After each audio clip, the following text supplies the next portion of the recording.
Hello. Hello there. Hello, Oscar. How are we doing? We're going to be doing something a little bit different today, because I thought it'd be a bit fun. But before I get into what we're doing, I just want to say a little update for you guys, because I haven't made a video in like 3 weeks or so. So I have been busy working on Chapter 3 of Dino Defenders, and it is going...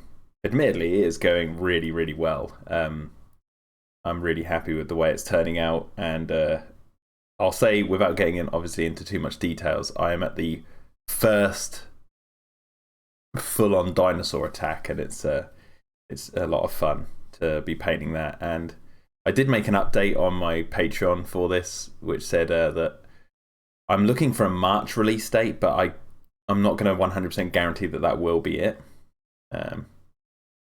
Yeah, it's kind of a ghost town. I mean, I've like just started streaming Oscar, so yeah, it is a little bit like a ghost town at the moment. And plus, I am streaming at midday on a Tuesday, so you know, most of the people stateside are going to be asleep, and most of the people in the UK are working. So, but I've got the day free, and this is something that I've been thinking of doing for a while. But yeah, so just to finish up on the point of Dino Defenders, that is coming along nicely, and March is looking to be the date that I want to get that out. But obviously, I'm setting that date in my mind, so I have something to work towards. But it's not the like official one just yet. It's just sort of the arbitrary date that I've got in my mind. But if you don't hear from me for some time on this channel, that it's because I'm working hard on that. And plus, it's also the Christmas season, so I've got family stuff to attend to, and all this, Christmas holiday season that's kind of distracting. But yeah, anyway, moving on from that. So today, I wanted to watch Mauler's review of Jurassic World Fallen Kingdom, an Unbridled Rage, that's the title. This had been sent to me a number of times when I used to be on Twitter. I used to get sent this video. A number of people would send it to me being like, watch this and you'll see why we don't like the film and all this sort of stuff. And I was like, okay. And I've watched this video a number of times. I actually find it quite interesting. And I'm a fan of Mauler. I like watching his Star Wars reviews. I like watching some of his other videos. And I also listen to their EFAP. I don't even know if you would call it a podcast because it's only on YouTube as far as I'm aware. But I watch their EFAP videos every now and then, so I like the guy. But his Fallen Kingdom video has always jarred with me a little bit, and I just wanted to watch it today and, maybe, as I've said in my title, an Unbridled Retort, maybe come back with a few counterpoints to what he brings up, and maybe where I don't know, just have a discussion about his video, because this seems to be the one video that people go to. Hello, Titan of Serpents. He says, hello, what are we doing? Yeah, we're going to be reviewing a review of Jurassic World Fallen Kingdom. Now, just to, before we really dive into all this, I must say, obviously, my ties to the film and the marketing of the movie means some people might see this as kind of like a bias reply. However, I must say this, to kind of, I don't know, what would you say, as a kind of disclosure. I'm going to do my best to not like fall into the whataboutisms, and I'll do my best to try and avoid those in my counter arguments, or counterpoints, should I say.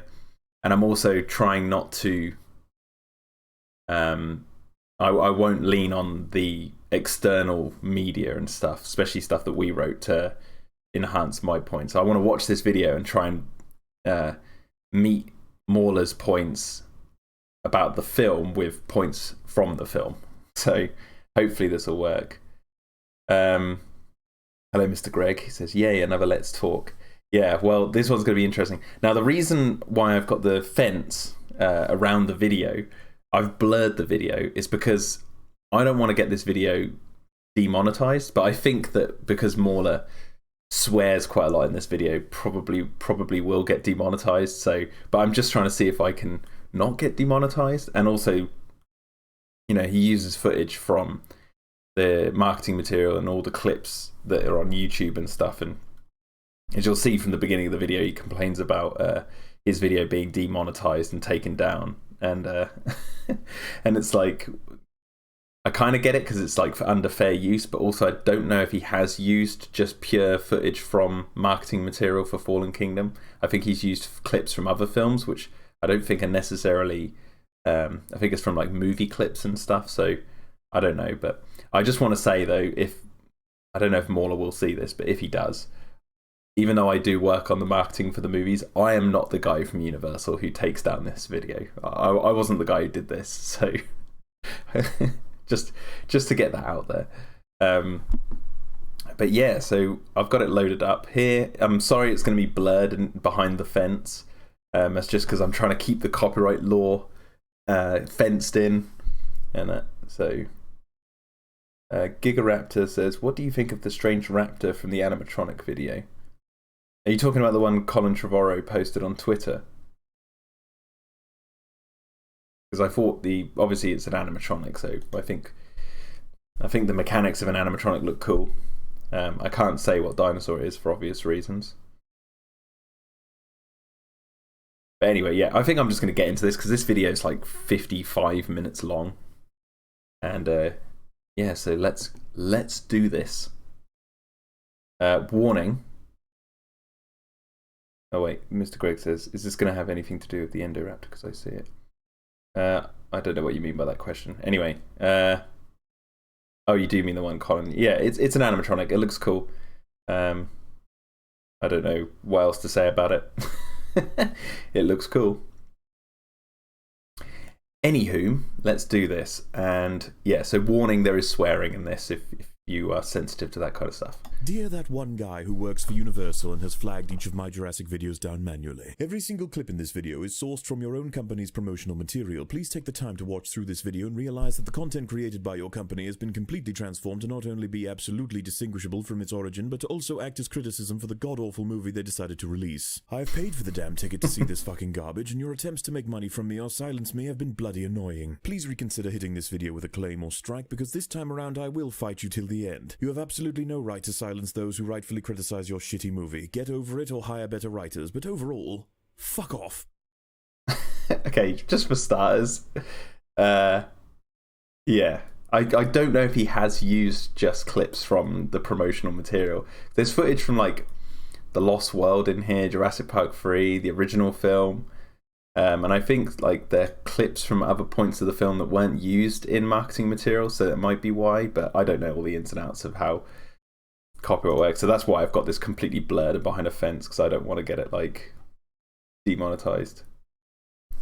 Here we go.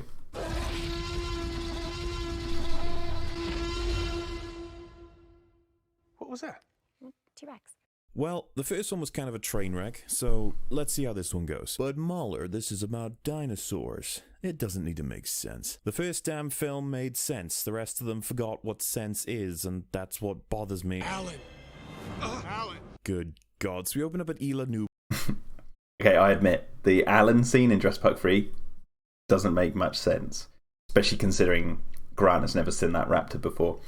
But I would, without going off on too much of a tangent, I would say that the other films make sense. So, you know, I don't really know what he's on about there.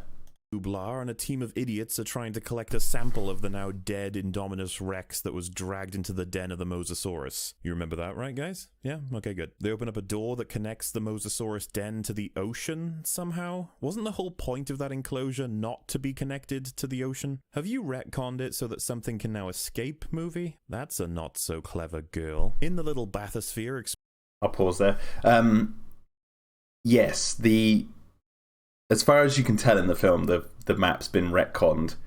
However, this was a mistake, and this was something I flagged early on. And, I say early on, it was like just before the film's release, and it didn't get changed in time. So, and Colin has come out and said it's a mistake. The map's a mistake. In the original script and the way it was described to us during production, the mosasaur, that the gate's meant to open up into like a large canal. You can't really see it in the film, but the way it does look in the final product is like the mosasaurus gets out into the ocean. But I think the fan base has been through this a lot already, so it's just simply the map is wrong that we see in Fallen Kingdom, even though it looks they've moved the what would you call it, main street in the lagoon based off an old map set. It was just a stupid mistake that got through, and so there's nothing we can do about that. But it wasn't meant to be a retcon, but it ended up being a retcon by accident. Exploring the den, we have one of the two men explicitly state that everything here is long dead. We know that these guys work for the bad guy in the film, and the plan for the bad guy is to retrieve 11 different species or something on the island, so they do indeed know that things actually live here, making the line utterly retarded. And well, the most... Well, hang on. Just two things. Can you guys hear this okay? Can you guys hear the video okay? I think he should be coming through fine. Just let me know in the chat if you can also hear the video I'm watching. And on that point, he doesn't say everything's long dead. He says anything that was in here is dead by now. He's talking about the Mosasaurus specifically. Obviously, he's wrong. Mosasaurus is still in there, and it eats them. No, I'm not kidding, it just eats them. But before that happened, they were able to quickly find the corpse of the Indominus Rex, and a bone was successfully sawn off for retrieval. Imagine if they had taken it up with them on the pod, that bone would have been lost. Lucky. Meanwhile, the guy operating the door that connects the den to the... Cool, thanks. Yeah, you can hear the video. Yo, Jurassic Unicast. Oh. Yep, loud and clear. Okay, cool. the ocean gets attacked by a T-Rex that popped up just in time, and as a result, his iPad was only half loading, the door closing, and being crushed prevents it from closing the door now? Why wouldn't it be binary? You hit close and the door closes. Why do you need a constant connection to the iPad? A system like that sounds incredibly unsafe and downright ineffective, proven by the fact that the Mosasaurus actually escapes. So, yeah. Oh, and the guy with the iPad died. So I think what he's overlooking here, which I might bring up, is these guys are there to retrieve the Indominus bone, right? But then their mission is to get in and out, you know, and so they've got this guy who's hacking into the door system.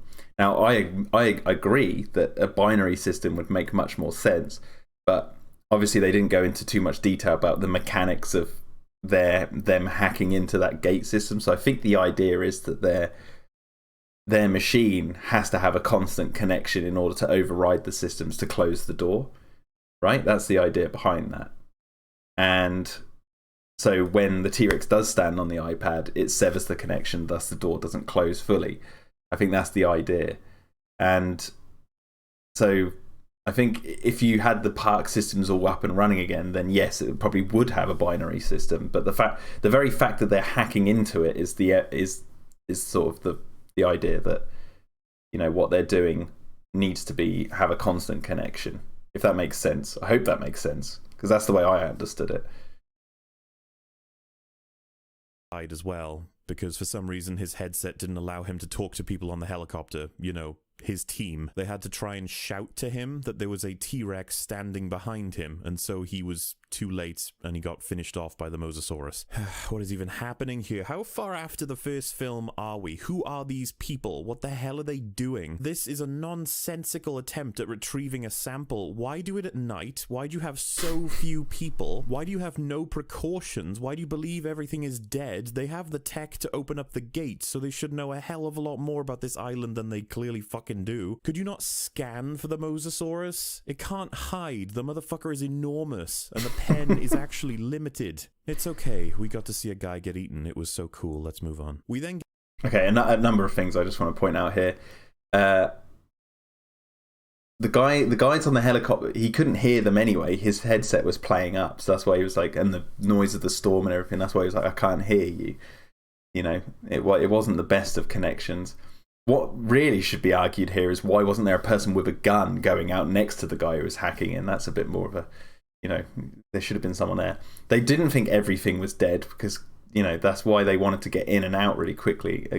Just to go back, like, it was the Mosasaurus that they, and whatever lived in the lagoon, the guys in the sub were saying, relax, everything in here should be dead by now. The guys at the helicopter and the guy on the ground, they didn't think everything was dead. Why do it at night? Obviously, two reasons. One, dramatic purpose, obviously, and two, because you're going in under the cover of darkness to do this illegal thing. Yeah, and what else did he say? I've just forgotten now. Why do you believe everything is dead? They have the tech to open up the gate, so they should know a hell of a lot more about this. They have the tech to hack open the gate. They don't have the tech to open the gate from, like, the actual park systems. Island than they clearly fucking do. Could you not scan for the Mosasaurus? Oh, that was it, yeah. Yeah, they probably could have scanned for the Mosasaurus. So I'll say that. That's like, you know, they could have scanned for that.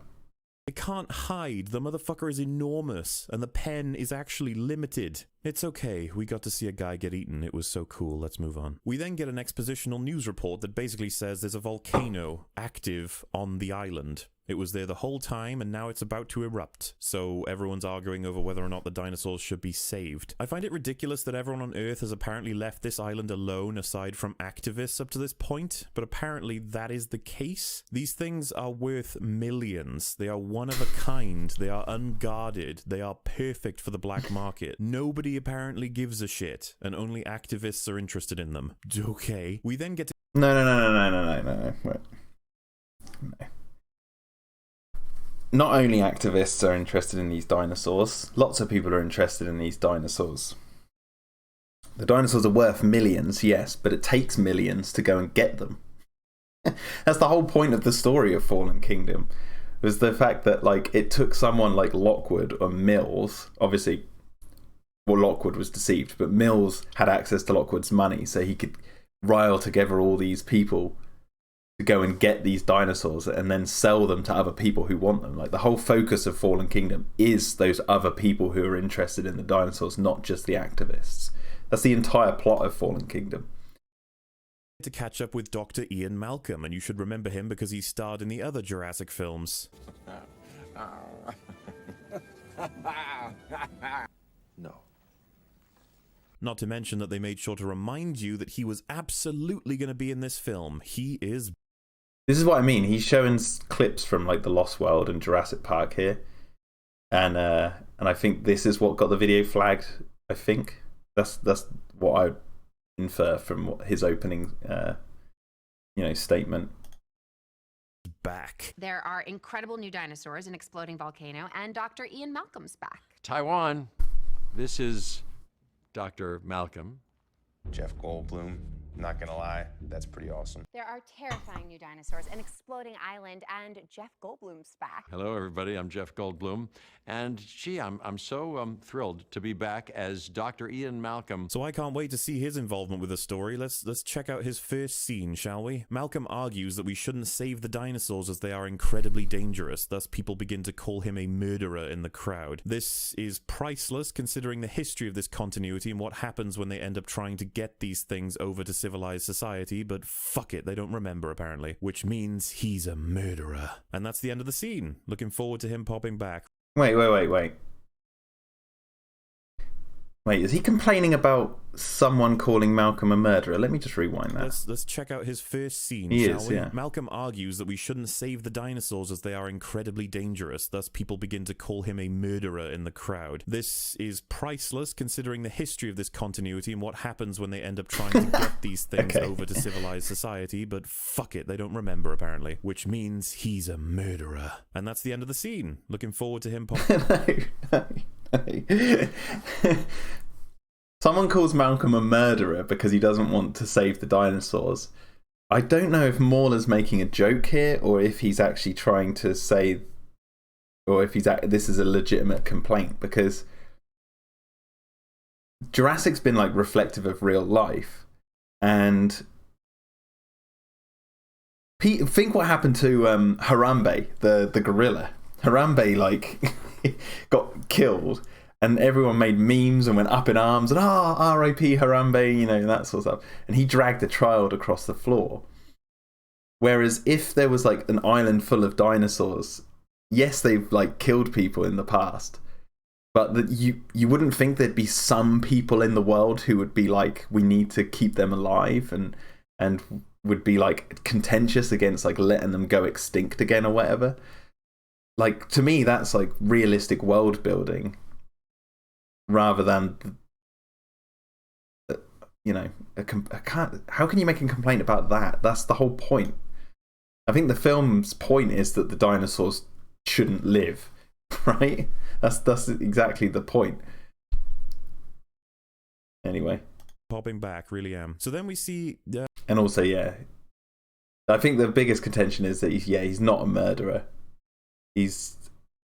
That's using murderer wrong, but like I think the guy in the audience who says murderer is like angry and riled up, but that makes sense to me. I'm on the side of the dinosaurs should have been taken out by the volcano. If I was in that world, I'd be like, yeah, let them go extinct. It's nature taking its course, whatever. But I wouldn't be surprised if there was people in the world saying no, they should live, and getting really angry about it, because I mean, look at the world around us now. Like I mean, there are some nuts people out in the world who will say stupid stuff. So I don't quite understand that complaint, Mauler. I'm sorry. They end up trying to get these things over to civilized society, but fuck it, they don't remember apparently. Which means he's a murderer. And that's the end of the scene. Looking forward to him popping back, really am. So then we see... what's her name? Annoying robotic lady who outran a T-Rex in heels. Can I call her heels? I'm calling her heels. Wait. Since we She didn't outrun a T-Rex because the T-Rex wasn't running. saw her. to outrun a T-Rex, you need to be running alongside the T-Rex and then run faster. But the T-Rex in Jurassic World wasn't running. That's a misconception, that is, of Jurassic World. Jurassic Unicast says, Jack, you murderer.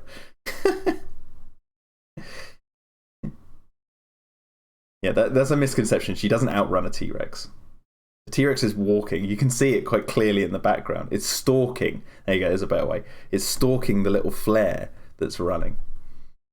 Had the T-Rex been running full speed and she was running and she ran faster, then yes, you could legitimately say she was outrunning a T-Rex, but that's not what was happening in the scene.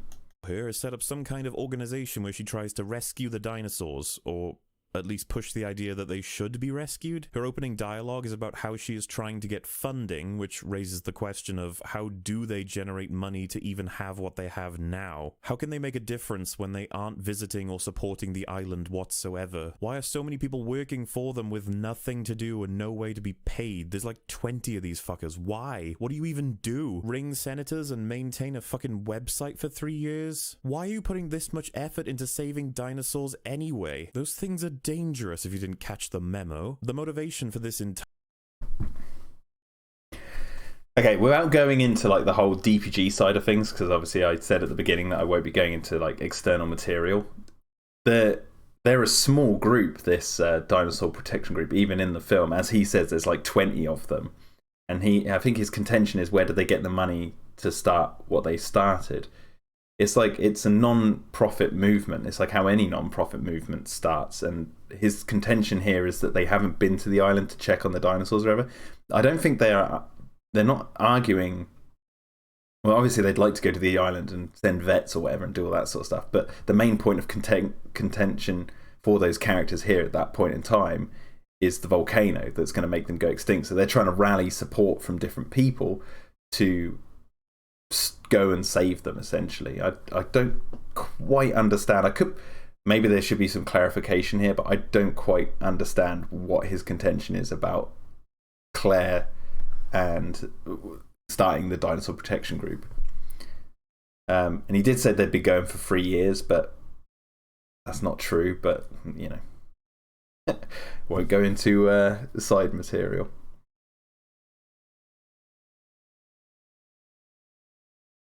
Yeah, I loved the parody trailer where someone made all the dinosaurs wearing heels.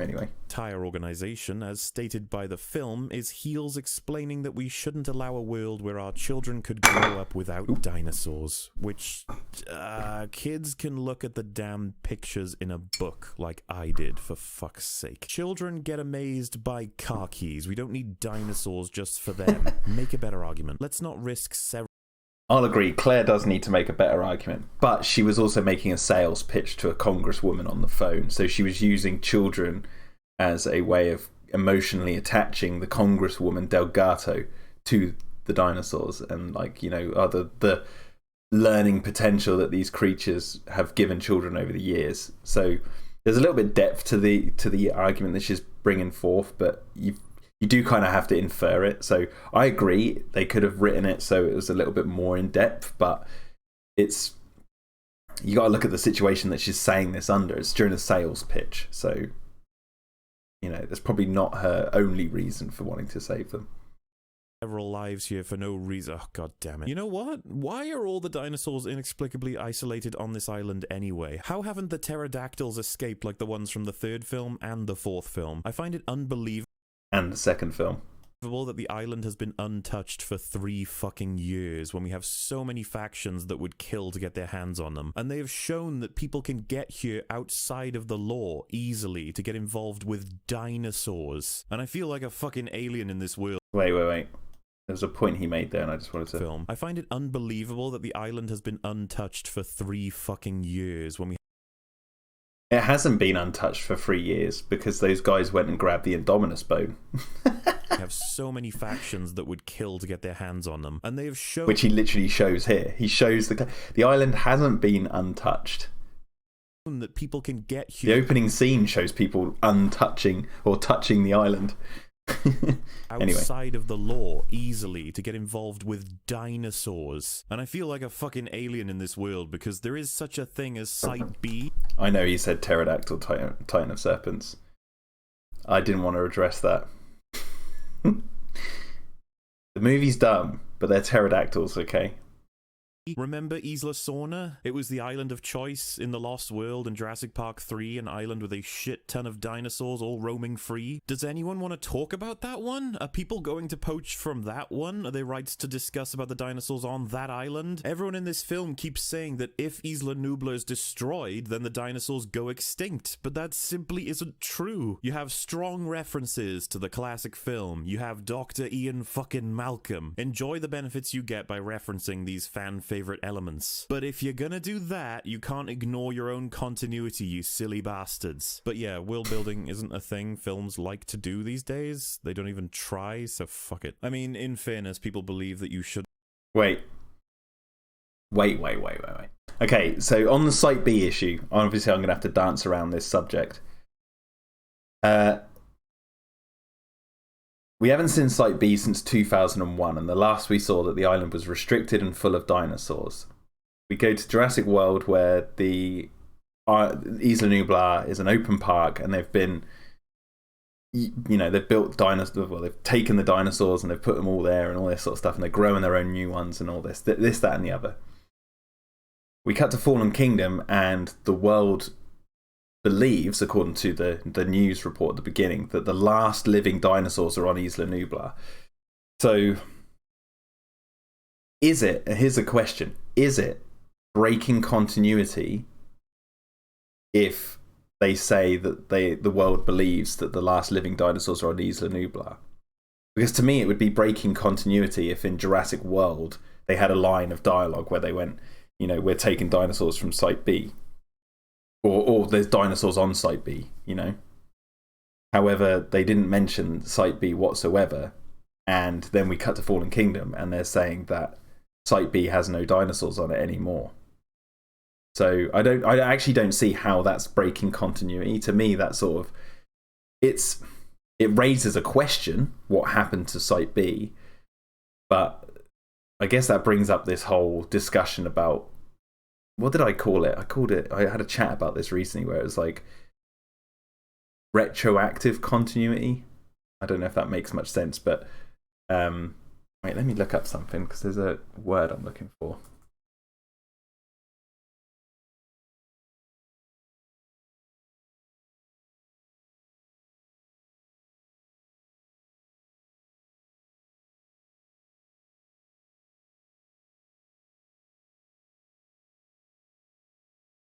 Yeah, it's kind of like it leaves open questions. So you Fallen Kingdom doesn't break continuity, but it does leave a question of what has happened to Site B then if there's no dinosaurs on there. And that's a sort of unanswered question at this time. And obviously, some people will find that really annoying. I think those sort of things that play in sequels, they can either work or they don't. I think they failed miserably in films like The Force Awakens, where it's just like, oh, there's the First Order, oh, there's the Resistance, oh, all those sort of things where it's like, we kind of need to answer what's happening here. Especially in a universe where it's like fantasy, where it's completely made up from the ground up. But with Jurassic, it's two islands with dinosaurs, and then one has a park on it with loads of dinosaurs, and this other island seems to be, everyone seems to be under the impression that there's nothing on it. And obviously, you can go into external media and find out maybe potential reasons why, but Mauler says he wants to cut that off at the roots, which is fair enough. And so I'm trying to say the argument is that is it a continuity error to say that everyone seems to think this island's empty? I mean, even Mills in Fallen Kingdom says, Isla Sorna and the park, all that's in the past. So, I wouldn't say that's a continuity error. Yeah. Okay, moving on. Wouldn't consider the second and third films to be canon, and that there is promotional material to explain that they moved all the dinosaurs from Site B to A. This just adds way more universal questions to the movies, but I'm cutting that shit at the roots. Yeah, I remember that line because when we released the the DPG and that. And when this film came out, I was watching the reviews, and I remember him saying that, and I was like, okay, fair enough. If you don't want to go with like the stuff we wrote, don't really mind. Like that's, you know, I can understand the whole just go by the film, but still the film doesn't break continuity. It just adds to it in a different way, but it does leave an open question. You might find that annoying. And he said some people believe that the second and third films weren't canon. That's Screen Rant and websites like that were like all going, oh no, they're not going to mention the second and third film, they're being ripped from canon. And it's like, no. It's like, just because the films don't mention doesn't mean they've been removed from canon. It's like they're just not the focus of the story being told at the time. And that was like a mountain out of a molehill, and everyone seemed to think, oh no, they're now removing them from canon, when it wasn't the case. When we started our work on Jurassic World, we were explicitly told, one of the first questions I had was, what's like, are you going to address Lost World and Jurassic Park 3? And they were saying we will, but in subtle ways, because we want to sort of build to this sort of thing that we're going towards, you know, which comes out in 2021. And the idea is that, you know, we're going to start fresh. So you didn't need to watch The Lost World and Jurassic Park 3 to understand Jurassic World or, you know, subsequent sequels. But actually, no, you would need to watch The Lost World to understand what sauna is. It, you know, it gets mentioned. But the idea is that it's like, they call it a soft reboot, Jurassic World. So that's what they were kind of doing. And obviously, to make the most amount of money, they didn't want to like alienate the audience who hated The Lost World and Jurassic Park 3, so they just wanted to like make a film that satisfied both sides of the audience, and some would say that paid off. Ram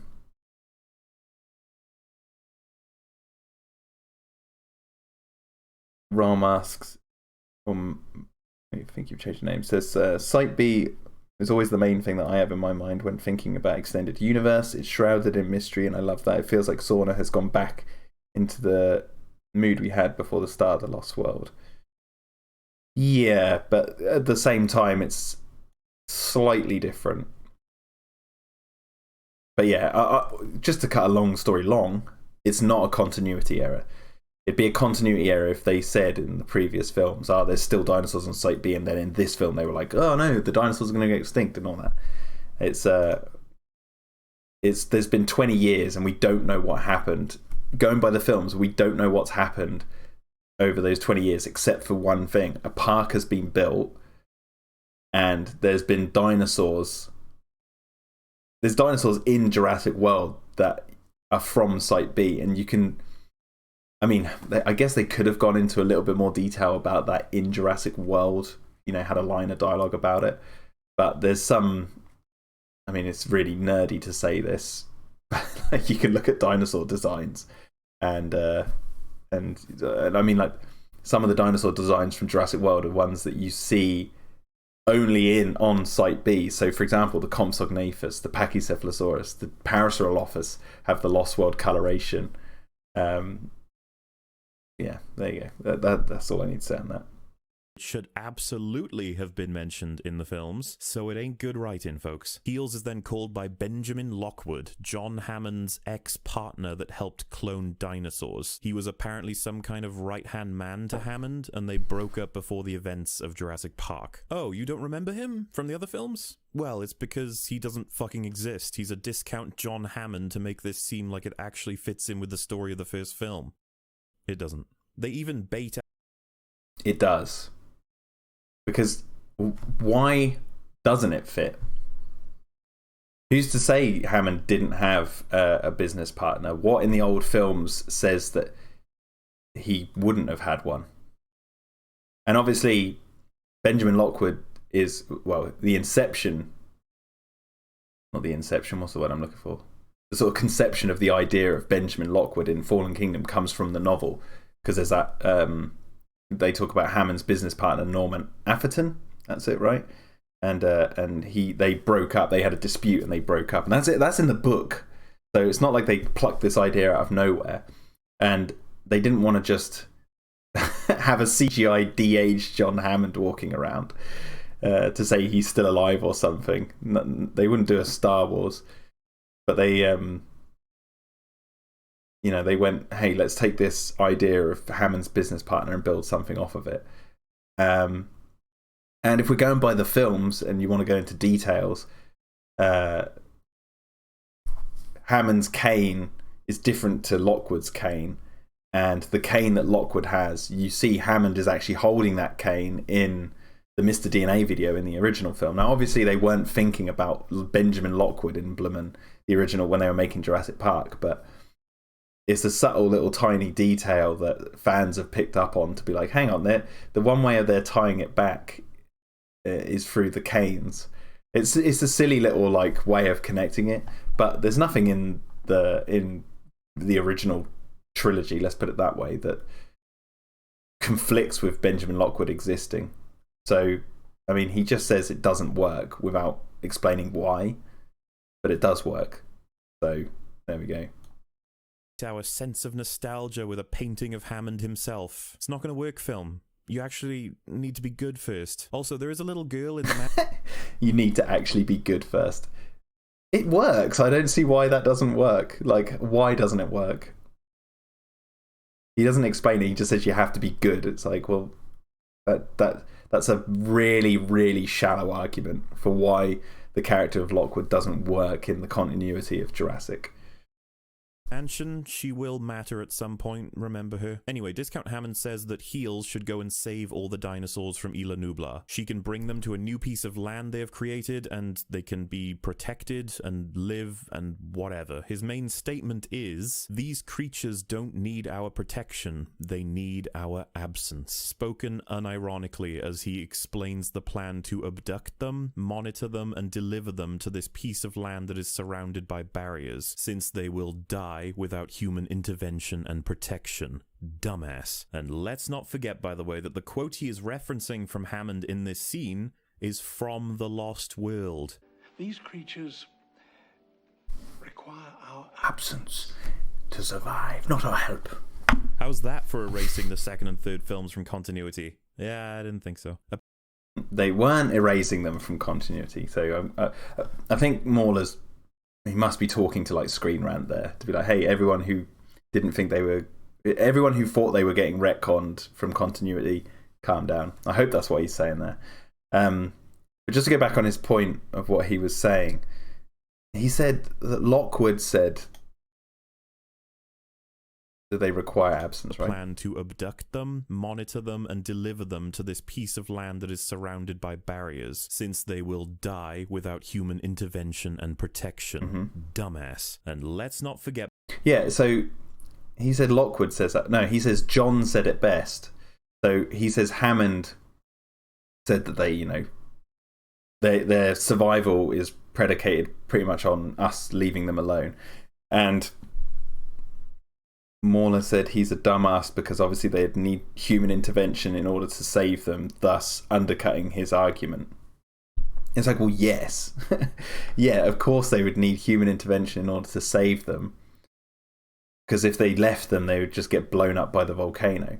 So on one hand, their absence... Basically, Lockwood wants the dinosaurs to live, so he has to go and intervene for a short time, monitor them, make sure they're all right, put them on the island, and then leave them and be like, right, okay, there's no volcanoes on this island, it's just going to be left. Whereas if they were just left on the island, they'd just get burnt up by the volcano. I agree, it's a bit of a... there's a bit of a conflicting statement in that argument. They require our absence in order to survive, not our help. But we need to go and help them in order for them to survive. I get there is a conflict there, but if the alternative is there's a volcano that's just going to wipe them out, and you want them to live, which Lockwood clearly does, they're going to have to intervene. There's no other choice, if that's what they want to do. But obviously, myself and Mauler, clearly, we wouldn't care if the dinosaurs got burnt up, so we'd be like, that's a stupid argument, don't do it, just leave them to die. Yeah, but he said Lockwood says that line. It's like, in the film, Lockwood says John says it best, so by the way, that the quote he is referencing from Hammond in this scene is from the lot. I'm just going to skip forward. And third films from continuity. Yeah, I didn't think so. Apparently they need Heels and her crew because this whole thing is illegal and her access will get them to the scanner that shows where all the dinosaurs are. It then turns out that there's some young dude who works for Discount Hammond. He is the one who will organize everything for him these days, and if you saw the trailer, we already know he's evil. So, bad guy then... Oh, those trailers. The trailers were the worst thing to happen to Fallen Kingdom. The trailers, they really were. The trailers just, like, ruined so much of the plot. And says that she needs to bring in Star-Lord since he's the only one that can capture Blue, and Blue is the super important dino that they absolutely must capture, apparently. So she agrees to the expedition and goes to convince Star-Lord to come. The main argument is to capture Blue. Hammond, he is the one who will... Sorry, bear with me. I'm just rewinding because I just want to make sure I'm hearing him correctly. Organize everything for him these days, and if you saw the trailer, we already know he's evil. So, bad guy then says that she needs to bring in Star-Lord since he's the only one that can capture Blue, and Blue is the super important dino that they absolutely must capture, apparently. So she agrees to the expedition and goes to convince Star-Lord to come. The main argument she uses on him is how much he cares about... There's a little tiny detail he's missing out there, but I don't know if it, like... I'm not countering any point there. He's just saying what happened in the film, but... it is to be noted that Mills doesn't say they want to capture Blue. He pretends he doesn't know it has a name. Like there's a lie going on there. He says like there's one species we need to capture to save. It's the Velociraptor, and it's the last. She's the last of the species. And then Claire looks up and says Blue, and then he's like, Blue, I didn't know she had a name. And it's like he does know she has a name because he's been watching Owen's clips. And he's like, he had been contacting Owen beforehand, before he called in Claire, because as Owen says in this bar scene, Lockwood's flunky called me. It's like Owen's trying to be convinced by Mills, and he said no, and then Mills uses Claire to get Owen. So, yeah, but I'm not like making a rebuttal against a point there. I think he was just.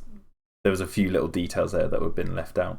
Blue, commenting on how Blue is practically his kid. Obviously the fact that he's been building a cabin for 3 years means he is totally desperate to get back to his surrogate child. He hasn't completely forgotten about the love he shares for the overgrown feral chicken that betrayed him twice. And thankfully, Star-Lord pretty much says he's not interested, and neither should she be, but Heels tells him he's a good man. So all we can draw from this is that apparently Star-Lord and Heels broke up after they got together from the last film, which was after they broke up and after they got together originally, leading them to get together in this film, but what the fuck ever. The writers think it's cute to keep tearing them apart and slamming them back together, so we're gonna have to watch another film of that, I guess. So that night, Star-Lord checks out some... We've only seen it once. I will point that out. Yo, Jurassic Collectibles. I'll only point this out. What was it? In Jurassic World, they've been on one date, and then, which didn't end well. And then they sort of stick together for survival through Jurassic World. Owen kisses her because she saves his life. And then at the end of the film, she's like, what should we do? And then he's like, maybe we'll stick together for survival. It's kind of like a cheesy line because they just spent that whole day sticking together for survival. And so they go off together. And then in Fallen Kingdom, obviously, they start it, they had issues. And then, the film again puts them together. So I get there is a repetition there. I just hope for Mauler's sake that they don't do it one more time. But it wasn't like it wasn't twice. It was like one time they've done it. So we haven't. You can't say the date was putting them together and tearing them apart because it was one date. That doesn't count. So they've only done it once. That is yet to be. Well, I guess they've repeated it once, is what I'm saying. Some old recordings of him and Blue bonding when she was a puppy dinosaur, and it's adorable. The point is that he's coming too, because why the fuck not? We then get 2 new characters along with the ones we already have. Tech Guy, who is good with tech, and Biology Girl, who is good with biology on dinosaurs despite never having... Wait. There was a point I was thinking about, and then I wasn't listening to what he was saying. He said he's coming along. Why the fuck not? Got some old recordings of him and Blue bonding when she was a puppy dinosaur, and it's adorable. The point is that he's coming too, because why the fuck not? The point is he's coming to. Why the fuck not? No, the point of him coming is to find Blue, because she's been eluding these guys for ages. So they need their last desperate hope before the volcano erupts is to have Blue come out of the forest and show herself and stop hiding, and they believe Owen is the only one who can do it. And obviously he gets all sentimental about it. And I think Owen's obviously he's watching his old tapes of Blue, and I think the reason Owen really wants to go save Blue in the end, why he's convinced by Claire. And I know the film doesn't really go into this too much detail, so I will be going into sort of speculation here. So apologise if this isn't a really credible answer here. But Blue's meant to be the most unique dinosaur that has been created thus far in this film series. She's so hyper intelligent, she's empathetic, which this film bashes over her head a lot, and that's why. And she's the last of her kind. And so I think Owen's reasoning for agreeing to eventually go on this is to, go and save this unique creature from extinction.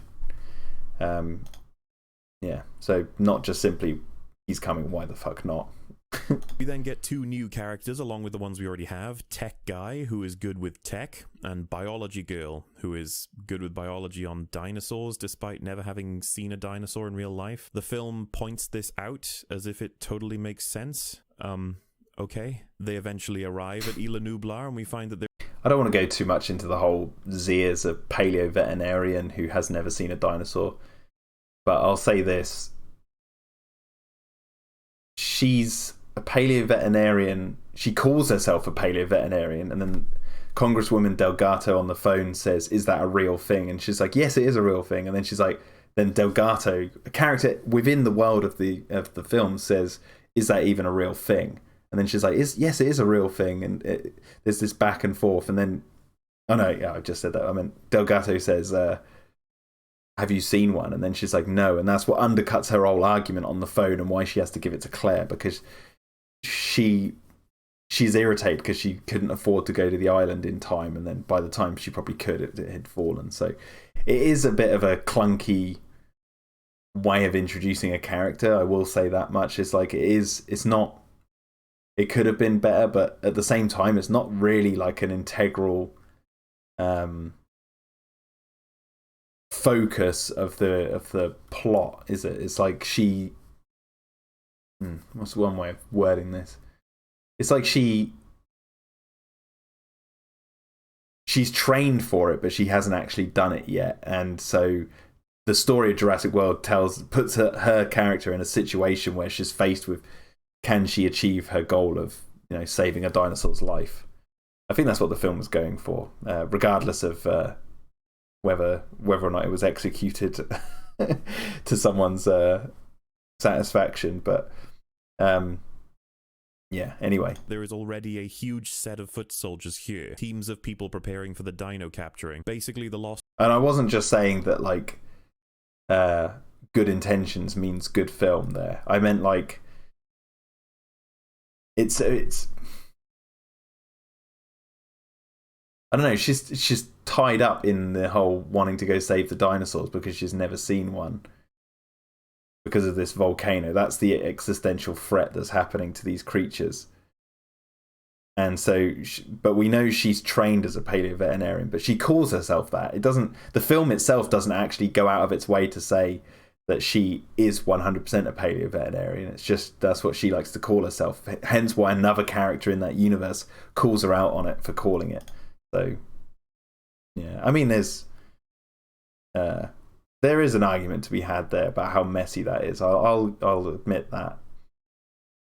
Lost world again, and I'm going to pause here. I'm not mad, okay? I'm not mad. Let's just think about this a little bit more. The island is filled with dinosaurs. There's no protection on it, since people can just roll up illegally without being stopped. And these guys are the only faction that tried to take a dinosaur? You're telling me that people are going to end up shelling out millions by the end of this film to buy these things? Upwards of 30 million for a single dinosaur, and none of them care about getting as many as they want of any species for free in the last 3 years. This is public knowledge. It was a massive worldwide park. Its shutdown would have been a major story throughout the world. Could you imagine how many poachers or pirates would try for this shit? There could be a full-on industry. Hell, that is the point the film is making at the end, that you could set yourself up for life by selling just one of them. It should be easy, since some of them escaped already, remember? Ah, fuck it, turn your brain off, we're having fun. Our team of heroes... No. Oh, God.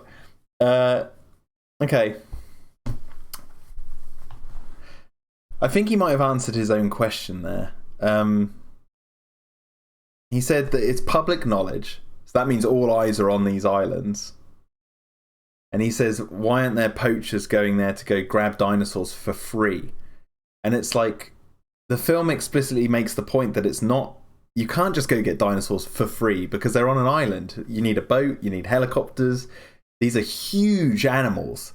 Like, this isn't like lion hunting. It's not like you need a pickup truck and a gun and you go and a plane ticket to somewhere. You know, you just go shoot a lion and dump it in the back of your truck and drive off.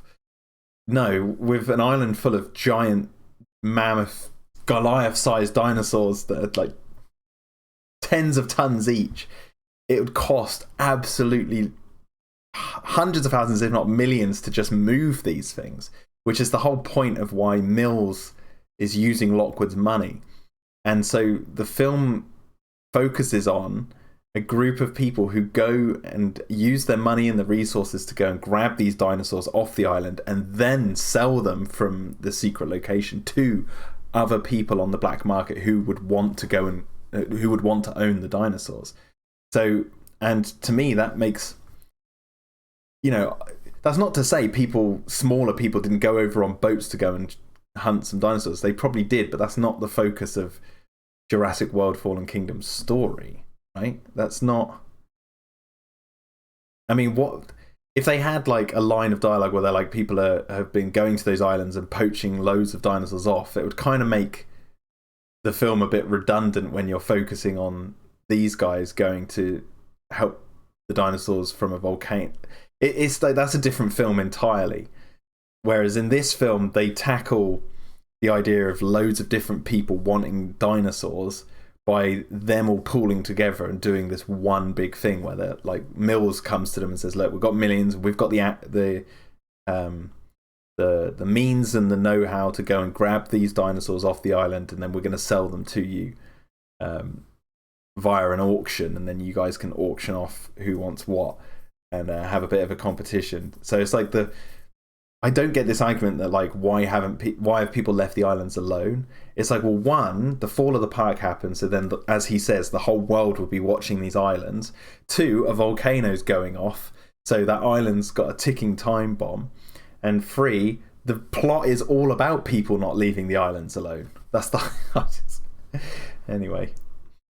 Heroes is joined by Buffalo Bill, who will play the evil hunter for this film. First thing they do is rip off Jurassic Park, because, I mean, what else can happen in these films outside of the scene where they all look surprised by the Brachiosaurus walking past? We gotta get that one in, don't we, folks? Next, Buffalo Bill...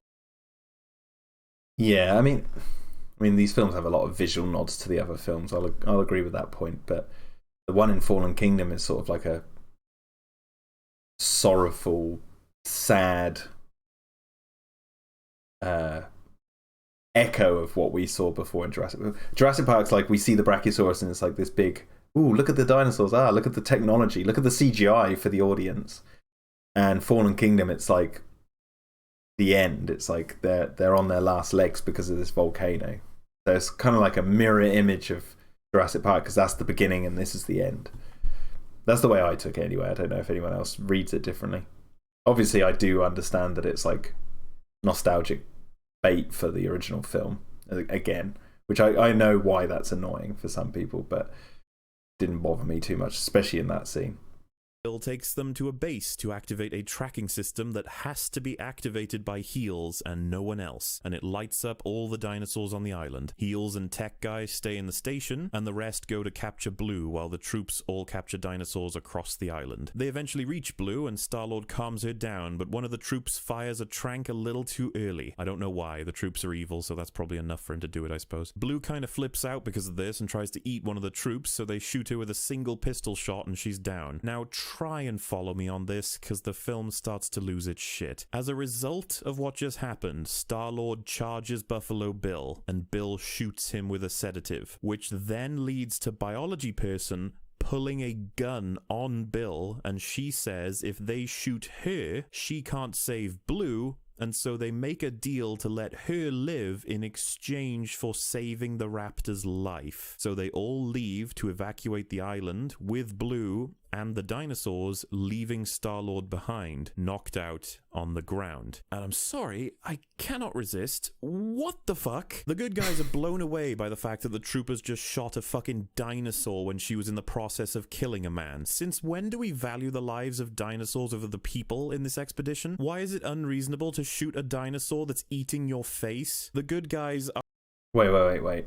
There's a lot here to go over. Wait 1 second. Are again blown away by Buffalo Bill then shooting Star-Lord with a trank when it's absolutely reasonable. I probably would have done the same thing if I was holding a tranquilizer rifle and a muscle-built angry man was charging at me, but no, this makes him reprehensible now. Thirdly, we have the biology asshole pulling a gun on Bill because what? He defended himself? She's taking a strong forward step to defend someone she doesn't even know here. Like, why does she care so much about Star-Lord? Better yet, why doesn't she care about him at all seconds later? Think about this. For fuck's sake. Biology asshole decides to threaten Bill's life for the sole reason that her friend was shot with a trank. Buffalo Bill looks pretty confused, and then he says, well, you're outgunned. I'm not kidding. The biology person just picks up the gun and demands not to be killed when they didn't even have guns on her in the first place. Is there dialogue missing here? I know the troops are evil. The trailer makes it very clear. It was all a lie! But you could have Trailer.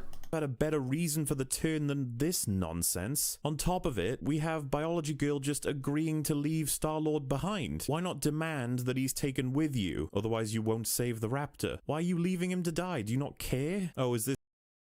No, she thinks he's dead, right? Because she has that line of dialogue a minute earlier where she says this is a powerful sedative, and one too many of them will make a raptor go into respiratory arrest. So when he shoots Owen, he's knocked out and she's panicking because she's like, he's probably going to die from this. But she does take there's a shot where she takes the trank out of Owen, and you can see that it's only like half empty, so that's why he's like going to wake up later. But he said something about like why all this goes wrong and why they're valuing the life of a dinosaur over the mercenaries. Well, and he said he didn't know why the guy shot early. I think the whole point is that Owen says to Wheatley, wait for my signal, because he needs to go find Blue, and then when he sees Blue, you know, he'll calm her down, do his Owen thing, and then, you know, they can trap her in a more, I don't know, what's a comforting way, as comforting as possible. Whereas as soon as Blue is in their sights, they trank her, and Blue attacks the mercenary because he starts to aim a gun at them, and Owen's like telling them, get back, get back, get back. And then she attacks the guy and kills him, and as she's doing so, he shoots her. And Owen rushes towards Wheatley because he's angry, because not only did they not follow his order to wait for his signal, but also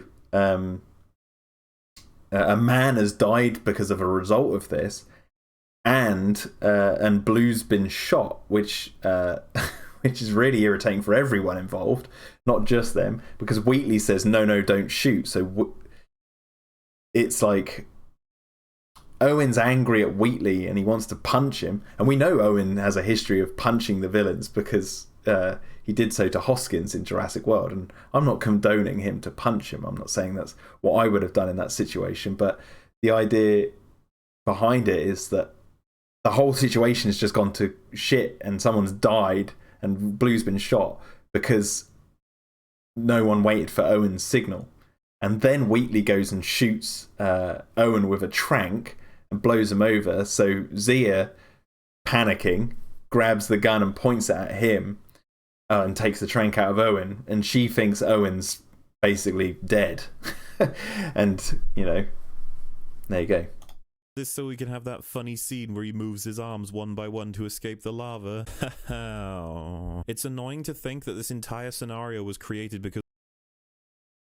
Yeah, Caden Shepherd makes a point in the chat. He says, also in Jurassic World, Owen tells the guards to not shoot the dinosaurs or electrocute them, as they wouldn't trust him ever again.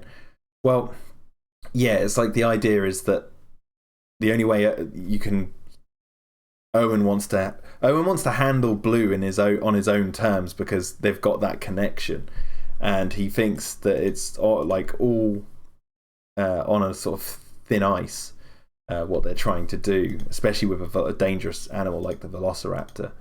And obviously him saying to Wheatley, "Wait for my signal." That's a nod back to Jurassic World when he tells Hoskins' men to wait for his signal. And then, as they're staring at the Indominus communicating with the raptors and all that scene's going on, Hoskins stands up and says, like, what are they waiting for? Open fire. And then they shoot, going against Owen's request to wait for the signal. So it's a nod back to that sequence in Jurassic World. Basically, Owen's just pissed off if you never listen to his especially when it comes to dinosaurs, when you don't listen to, like, him saying, wait for my signal and all this sort of stuff. You know, I wouldn't be surprised if in the next film, and by the way, I don't know if this happens, so, you know, I don't want to say I'm ruining anything. I wouldn't be surprised. I haven't read the script or anything yet. So I wouldn't be surprised if in the next film they didn't have a scene where Owen was like, wait for my signal, and someone just rushes in and doesn't listen. But yeah, to me, this, you know, I mean, it makes sense. You know, Owen's pissed because one of the troopers fired too early with his trank gun. Other than that, everything is to plan from the perspective of the good guys. Like I said, the film treats it like one faction. Yeah, other than that, that's a pretty important point. It's like they only wanted to use Owen to get Blue to come out of the bloomin' bushes and stand still for 5 seconds so they can get her in their sights and trank her. Like, they didn't care, and that's why they all surrounded them when they came out of the bushes. Like, they enclosed in on her. It was like, that's all they wanted. That's all they needed Owen for. Action betrays the other here, which they actually do a little bit later, but they haven't done it yet. All I can see here is the troops protecting themselves and their own men. Why was the trooper too early anyway? What exactly was Star-Lord going to do in this scenario that would have made tranquilizing Blue more reasonable in a minute from now? And should I even bother? Well, we don't know because we didn't get to see it because the guy shot too early. So I guess Owen wanted to, I don't know, make sure Blue is calm, and then maybe, I don't think Owen was probably hoping that they would trank her as they were still hidden in the bushes, not trank and then suddenly burst out and surround her with weapons, of which, as we can tell a few seconds later, Blue has a sort of hostile reaction to guns. You know, she sees a gun, she'll go and attack the person aiming the gun at her. And that's why Owen's like, lower your weapons, get back, like stand back and all this sort of stuff. So I think how I would imagine it, if that didn't happen, I would imagine Owen would coax Blue down and then someone would trank her, you know, from a hidden location, and then Owen would stand back and be able to keep her as calm as possible until she fell asleep, right? That's all that needed to happen, but instead they shot early and then someone died as a result and Blue got shot as a result. Mentioning that putting a man down with a trank meant for a dinosaur should probably have some repercussions. Like, I don't know, I imagine it would kill him. Instead, he just wakes up about 10 minutes later. Anyway. Yeah, that's the point. A trank for a dinosaur would kill Owen, which is why Zia pulls the gun out on him. But they have that very specific shot of the trank not fully going in, or not fully injecting into Owen. It's a kind of blink and you'll miss it moment, so I can understand why. When did he upload this video? Oh, so he uploaded this video on June 20th, 2018. So the film had been out, what, like a few days? Like 9 days or so, right? No, not even that, like 8 days. So yeah, okay. So this feels like he wanted to make a video because he was pissed off with the movie, but the details hadn't taken note of all the details. But at the same time, I'm not going to hold that against Mauler, because I've watched plenty of films and judged them and then said things, and then people have pointed out things in the film, and I'm like, oh, I missed that detail because, you know, I didn't really care for it, so I didn't really go back and watch it loads or whatever. But I'm not saying that those details that I'm bringing up would make the film better. I'm just saying that, like, there's the detail of Owen, the Zia thinking Owen's dead. He makes that point. Mauler made that point just there. He said, I think a trank for a dinosaur would have killed him, but he wakes up, it's like, well, no, there's a shot in the film that shows the trank hasn't fully injected into Owen, so they thought of that issue. The troops then head into the beach to try and evacuate the animals, but because betrayal is now in effect, they lock Heels and Tech Guy into the station that monitors the dinosaurs in an attempt to kill them, meaning that they definitively want to kill the 4 good guys now. So why didn't they execute Star-Lord? God damn it, stop punishing me for thinking. So Bill... I mean, I'm not gonna lie, that's a good point. Why didn't they just execute Star-Lord? But imagine if they'd done that. Like, kids are all watching this and they're like, oh yeah, there's Owen, the guy from Jurassic World, and then Wheatley just puts a pistol to his head and just caps him right there. Parents like shielding their kids' eyes. No, don't look. Like, it like turns into like a scene from RoboCop. They're all standing around Owen, blowing his arms and legs off. He's like, ah, in the middle of this crowd. I mean, yeah, they could have just shot Owen there. That'd have made it more interesting. Actually, if I was to have changed a bit in that scene, I would have made it so they shot Owen in the leg. And then left him, and then have a bit where Z is like, no, we've got to take Owen with him, and then they, like, you know, drag her along with them or whatever, and Owen's left there like trying to crawl along with his injured leg or whatever. But then obviously you can have the whole running scene, but I don't know, you could have something where it's a little bit more in your face and sort of simple, but yeah, they went the route they did, and it's like there's a lot of blink and you'll miss it kind of subtle details that sort of answer to what's happening. But I can see why they didn't have the guys just cap Owen in the middle of the forest. Calls bad guy, and they talk about how innumerably important Blue is, and he will get a bonus for it. This is important for later. Meanwhile, Tech Guy and Heels begin to see lava pouring into the station, and I guess that's how the bad guys expected them to die there? That's just silly. But the Tech Guy almost easily hacks a door open, which the bad guys should have known about because he did it right in front of them earlier, and he even insulted them for assuming he couldn't do it. So why was this the plan, to kill them instead of shooting them? That's really fucking silly. Tech Guy then hacks. That door could only be open from the outside, right? I don't think that door could be open.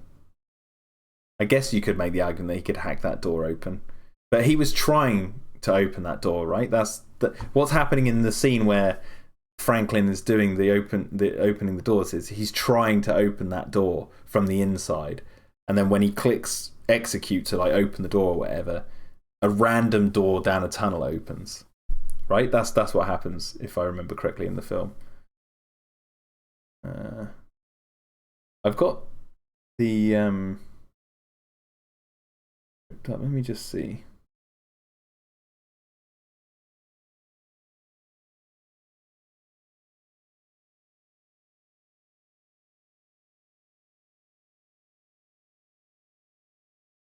Yeah, he says the line, I'm trying everything, it's jammed.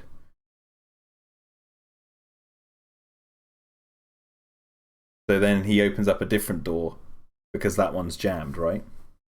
Anyway. It's the terminal and opens up this random, ridiculously long tube that leads outside. Instead of them using the ladder to go up immediately or opening the front door, they open a giant tube. That's just so fucking silly. Why the big tube, for fuck's sake? Unluckily for them, the moment they open this giant tube, a random dinosaur just happens to walk in the other end. He's big enough to be a massive threat, but small enough, of course, to fit in the tube and the room. Why not? It's not like that would be fucking silly. So the creature gets in. It's not silly. It's a baryonyx. It's a species of dinosaur that is that size. I mean, the tube is like an underground bunker, right? So it would make sense to have that tube sort of network at Jurassic Park, because this bunker's meant to be like a old park building, but like with new technology crafted onto it. That's like the idea of the decor of that. But he tries to open the front door, says it's jam, opens up a side door, and a dinosaur wanders in straight away. And obviously it's trying to escape because the eruption's starting to take place. I don't see what's silly about this. It's unlucky. I'll say that. It's quite unlucky, but it's not silly enough to get like really annoyed at, in my opinion. But the lava falling in through the ceiling protects our heroes as they climb up the ladder to safety, and my god, fuck off, you stupid scene. The volcano is now erupting violently. I love that that's his argument, just fuck off, you stupid scene. It's like, what he basically says what happens there. He says they climb up the ladder to escape, the Baryonyx pursues them and they get out, and then he tells the scene to F off, and it's like, what was wrong with that? Like, what's wrong with the scene? I will say, though, I'll give props to Mauler for not mentioning how much Franklin screamed in that scene, because that's what usually gets people annoyed. But at the same time, yeah, I might just go make a new cup of tea, so bear with me. I will be right back, so bear with me.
Okay,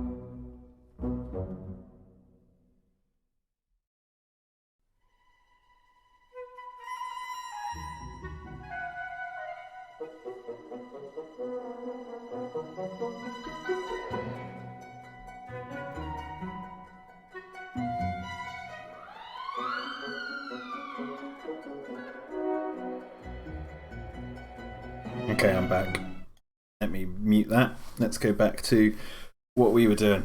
I had no milk, so I had to get a coffee instead. So sorry to you tea lovers out there. I've betrayed you. Yeah, Animal Man. Yeah, I won't be reading the chat too much because there's I have to concentrate on listening to the video and making the points. But here we go. Let's continue.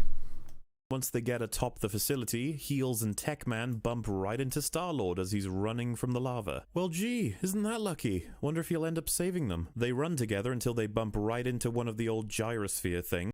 Well, it is lucky that Owen found them. Oh no, sorry. Is it luck that Owen found them? Because he knows the island, right? Let me just go back on that point. Is the way he says? Violently, and once they get atop the facility, Heels and Tech-Man bump right into Star-Lord as he's running from the lava. Well, gee, isn't that lucky? Yeah, so, yeah, that's not luck. That's Owen knows where the bunker is. And he's running back that way. I mean, one could make the argument that how far did Owen have to run because they took a truck there. So, how long has Owen been running for? I mean, time frames in movies are always a mess, so it's like, can't really fault this film for something that nearly every single film ever makes. For the most part. But that's not luck. That's Owen knows where the bunker is, and yeah.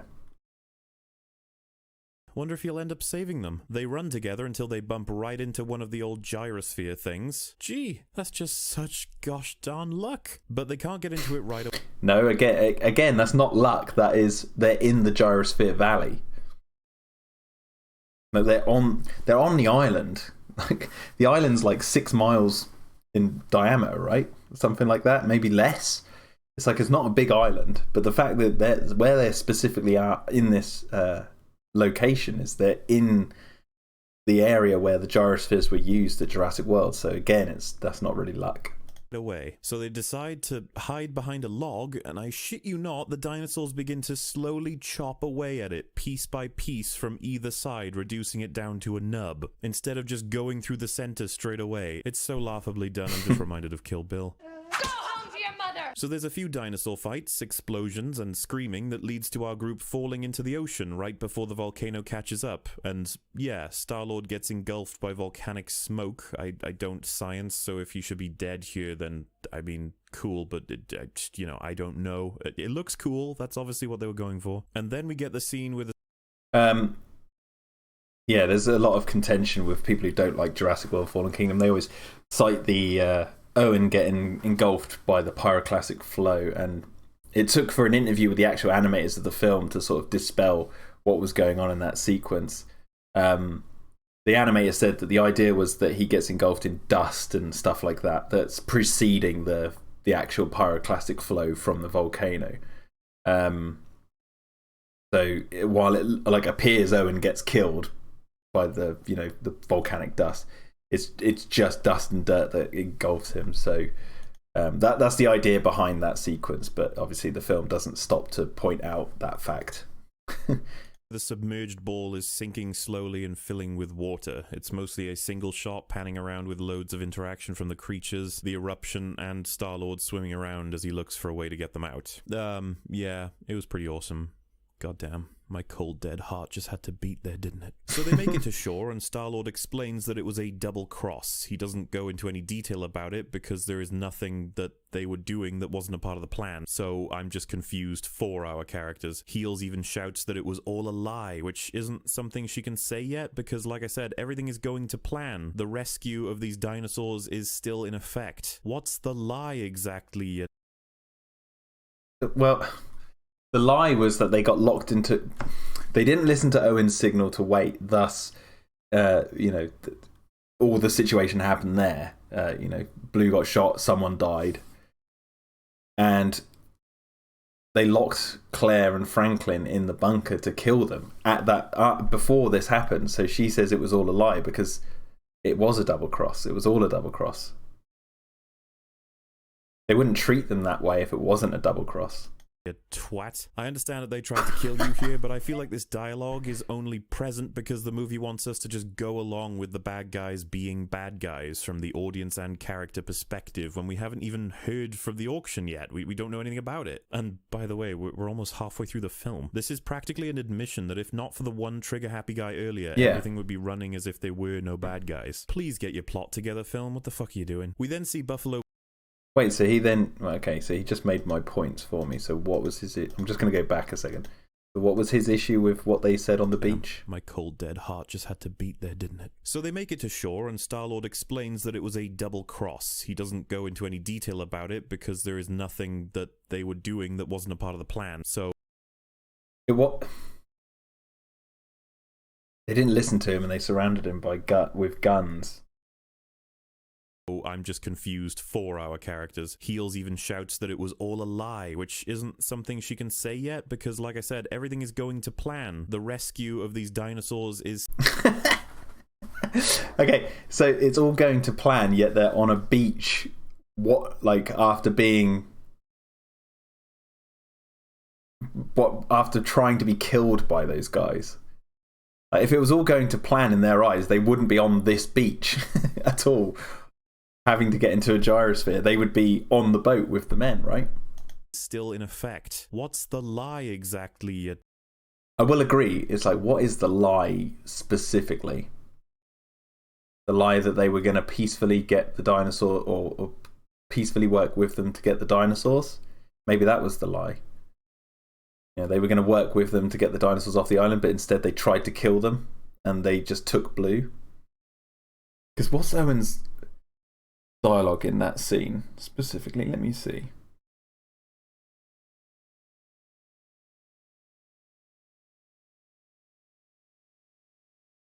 He says, it was a double cross. Oh no, because Claire asks, where's Zia? And he says, it was a double cross. They took her.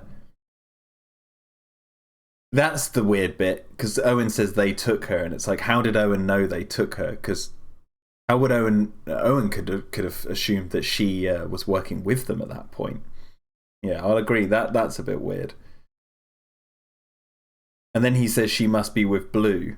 Oh, okay, so he goes, they took her. That's the weird line, but he says she must be with Blue. And then he asks Franklin, can you still track them? And he says, not anymore. And he's holding up the tracker that was tracking Blue. And it's all wet and destroyed. So I guess the lie is that they were going to have this plan. They weren't going to be killed. But obviously all they wanted was Blue, so...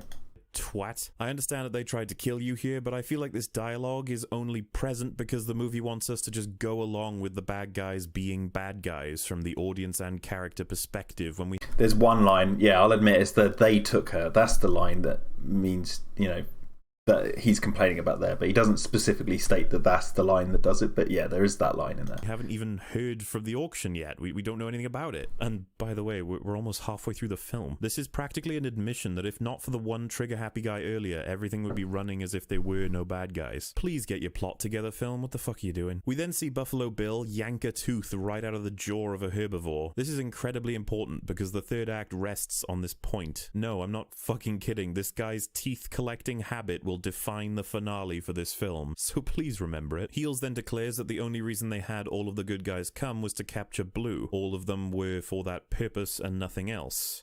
Anyway, the troops all leave the island on the boat and our heroes are right behind them in what is a wonderfully summer action blockbuster scene. They bump into a vacant truck and use it to drive off the edge of the dock and land on the ship. Incredible. Should I point out how stupid it is that it was left that close to the ship instead of used by the other people? Especially when there was apparently a space for it, and that space ends up being perfect for our heroes. Not to mention that no one seems to care to check who was driving that truck, since all of the troopers are supposed to assume these guys are dead, but whatever, Heels puts a hat on, so it's fucking fine apparently. Soon after that, there's this really... I just guessed that they thought that was some guys who were getting into the boat late, and yeah, the hat isn't the best disguise, but yeah, it's a very convenient scene. I'll say that much. Well shot but utterly cheesy moment where a Brachiosaurus is standing at the dock staring at the ship leave while making complainy sounds. The smoke engulfs it, and I think we're supposed to cry. Most of the people on the ship do, but why is there only one dinosaur on this dock? Where are the hordes? Why does it look at the boat like it'll save him when he can't possibly understand what it even is? And it's just so bizarre that they built the park next to this volcano. I suppose it was dormant at the time, so that makes sense. Oh, it's just so sad. Heels cried. She cries a lot. The bad guy that meets up with Arnold. Okay, he says, why was there only one Brachiosaurus on the dock? Well, why would that? He says, where are the hordes? It's like, well, why would there be hordes? What's wrong with just having one there? 2, he says, why is it looking at the boat like it knows what the boat is? That you're assuming that the Brachiosaurus would know what a boat is. It doesn't. It's on a dock. It's on like there's smoke, there's fire, there's everything behind it. It's trying to escape, and the last place it's found, that one dinosaur has found to escape to, is this long, narrow dock. And it's roaring in the air, looking towards the boat, because where else is it going to look? Is it going to look at this random palm tree that's like just off to... I basically don't get this argument. It's like, yeah, there's one. It's very poetic in that it's the Brachiosaurus, the first dinosaur we saw on Nublar, if you don't count the raptor in the opening, and it's the last dinosaur we'll see on Nublar. I get all that, and if you don't like all that poetic nonsense, then fair enough. But at the same time, the points he's making there are, why was there just one? It's like, well, why wouldn't there just be one? There could be both. There could be both, just one there or loads. It's just up to the filmmakers what they wanted to do. And 2, you're assuming that the Brachiosaurus knows what the boat is. It's meant to be just a very heightened emotional, visually emotional scene. Yeah. Zola. He's in the film to play the evil auctioneer, and now the audience finds out what the nefarious purpose behind all of the troopers was. They are capturing dinosaurs to sell them on the black market to make millions. Meaning this scene should have been edited in well before the blue scene, because it would actually make this a lot easier to follow, but whatever. Bad guy pitches Zola. I've already mentioned that they subtly hint towards the motives that Mills is going for. Like I said, he lied to Claire about not knowing Blue's name, when we know that he knows Blue has a name because he's got Owen's tapes and all that sort of stuff. There's like this might be another sort of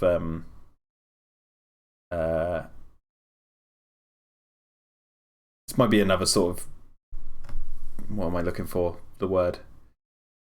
I'll just use the word problem. Another problem of trying to release a video criticizing the film after a few days after it's just come out. I'm not saying that you can't criticize the film. I'm just saying that like details and stuff would get lost. You know, if you try and rush a review out, and so a detail like you could edit that scene, the auction scene,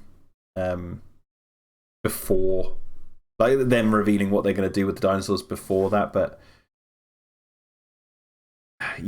kind of like you then get into the realm of the audience knowing more than our main characters do, if that makes sense. It's like the audience would then be ahead of the characters, and obviously again this falls into the trailers ruined that because so many people watch the trailers and then go watch the film, and then by omission they're already ahead of the characters, and it's like you just got trailers just need to be reformed in the movie industry.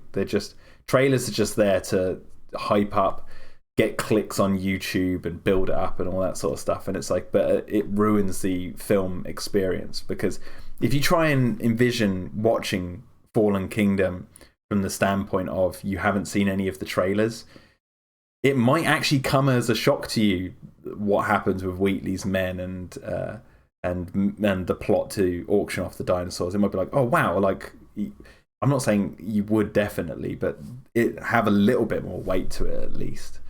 I mean, I assume that he can sell the dinosaurs to the military, because why not? They tried this stupid bullshit before, remember that? These animals could replace thousands of boots on the ground. How many lives would that save? War is part of nature. The film was criticized for this, but they doubled down for the sequel. Laughably, there's an attempt to justify it as if the writers are talking to the critics by bringing up how humans have used animals in combat throughout history. The examples are horses, which, yes, but we have vehicles now, dumbass. Elephants, which, yes, but we have tanks now, dumbass. And finally, diseased rats. He references the use of diseased rats during war to explain why we should pick up using dinosaurs in war. For Christ's sake, you know what? I'm gonna come back to that. He goes on to Imagine diseased compies. Because rats don't... like, a horde of diseased rats don't eat people. Whereas we've seen compies eat people. So, like, I think the idea of dinosaurs in the military, I agree, it's a really stupid premise to have when we live in a world of tanks and all that sort of stuff. However, I wouldn't put it past the military having some research and development into the use of dinosaur genetics in some form or another, in chemical warfare or in warfare in countries where they can't afford tanks and this, that, and the other. Like, I'd be very surprised if this was really happening. If dinosaurs didn't get some use in the military at like somewhere, or at least not actual use, but like some research and development didn't take place to do with dinosaurs. And obviously, Mills in Fallen Kingdom wants to sell assets to people who might then go use it in the military, and he wants the Endoraptor to be his sort of like, we can sell this to militaries. Obviously, that is all predicated on the fact that militaries would buy them, because you could imagine a scenario where Mills actually makes the Endoraptor and it's all peachy, and he's like, yeah, okay, we've got our Endoraptor, it's all good to go, and the military will love this is great. And he goes to sell it to the military, and they're like, what are you, stupid? Are you nuts? We're not going to buy this. This is awful. It's a stupid idea. We have this huge tank. We have this this huge attack helicopter. Why do we need dinosaurs? But it's a flawed plan. But at the same time, I wouldn't be surprised if dinosaurs were real and existing in this capacity, that people wouldn't do this sort of stuff. Like, you know, that's why they're the villains. There you go. Let's put it that way. That's why they're the villains of the movie, is because they've got this harebrained scheme to sell dinosaurs to the military. It's like, will the military buy them? We don't know, but they seem to think so. to say that the Indominus Rex took down the entirety of Jurassic World alone. It's an incredible weapon and a great basis for the new creatures, while basically pointing to the bone from the beginning. But the security system and, well, the plot of that film is utter horseshit. I might make a video for it at some point, but until then, you can always watch Wolf Eviscerated instead. Yeah, I know, he's absolutely the worst thing on the planet, I know, but Jurassic World is even worse. Link in description. So anyway... Ooh. Well, maybe I'll have to do that video someday. Yeah. Oof. Ooh. Going after Jurassic World. Have some fun with that. They have apparently created a brand new dinosaur to rival the Indominus Rex called the Indoraptor. It's the Indominus Rex, but smaller and without the ability to camouflage or the ability to be undetectable thermally. Also, it has a yellow stripe. How is this an improvement? Well, he goes on to say that it's a prototype. It's not an improvement. The Endoraptor is a prototype. It's not finished. It's not the finished product. thanks to Star-Lord's research, it follows human commands. I can't wait to see how they're going to explain that fucking nonsense. Anyway, the little girl overheard the whole conversation and she decides to share it with Discount Hammond. But we get the fucking not now kiddo trope where he tells her to go to bed because she's too young to be up, despite the fact that she is telling him directly that his inheritor is going to auction off the dinosaurs and betray his entire life's work. Despite the fact that she is that specific and direct about it, he says, "Oh, you must have misheard them." He then moves on to say that he'll listen to her in the morning, not now, which, if you've seen... Wait. He Okay, so Maisie tells Lockwood what Mills is up to, and he says, "Go to bed, I'll see you in the morning." And Mauler seems to be complaining about that. Why? Because the next scene we see Lockwood in, he's complaining to Mills and telling him to call the police. So it's like, he did listen to Maisie. He was just trying to tell Maisie to go to bed and trying to keep calm. Like, it wasn't like he didn't believe Maisie and was like, "Oh, just go to bed, everything's fine." Because that's the point Mauler's making here, right? Yeah, no, that's... He listened to Maisie and he told her to go to bed because he didn't want her to be involved in what's about to happen, because he's about to bring the hammer down on Mills for what he's doing. So... any other film before, you know that means he's already dead. So we cut back to the ship and our heroes find that Blue is bleeding to death, still, from that gunshot. You know, the one from hours ago? Yeah, Blue is still alive despite hemorrhaging since the shot. That's the word the film uses, by the way, not me. How do you survive hemorrhaging for hours when you're a fucking velociraptor? That's just So Star-Lord then declares to all the characters that this whole thing is for an auction. I don't know how he found this out. I think there's a scene that's been cut because he, like, didn't ask a random soldier or hear a conversation. They treat it as though he watched the scene with Zola like we did. Either way, he knows now, whatever. So I have to ask the bad guy something. No. He doesn't say the auction. Let me get this up. He says, I think he says they're animal traffickers.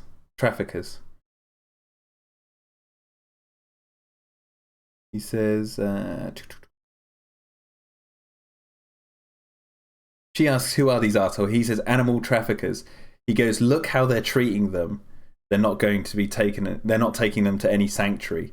They're going to sell them." So it's not like he says specifically they're going to an auction, which is what Mauler says he says here. He says, "Look at how they're treating them. They're obviously going to sell them." So they wanted to steal dinosaurs, which is the whole point that Mauler was bringing up at the beginning when he was complaining that why wouldn't people be going to the islands to grab these dinosaurs to sell them for millions? It's like, well, they are. And yeah, so Owen doesn't say that they're going off to an auction. He says they're going to sell them, and he infers that from watching how they're treating them and what they're doing to them, stealing them, essentially.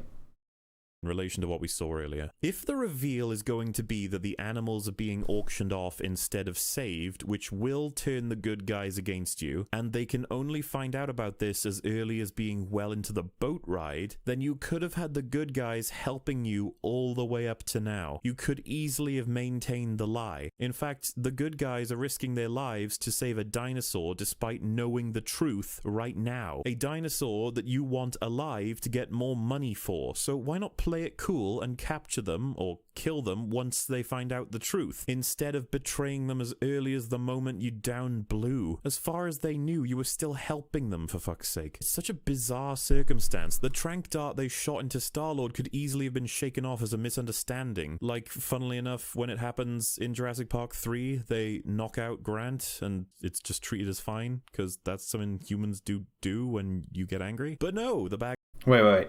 So...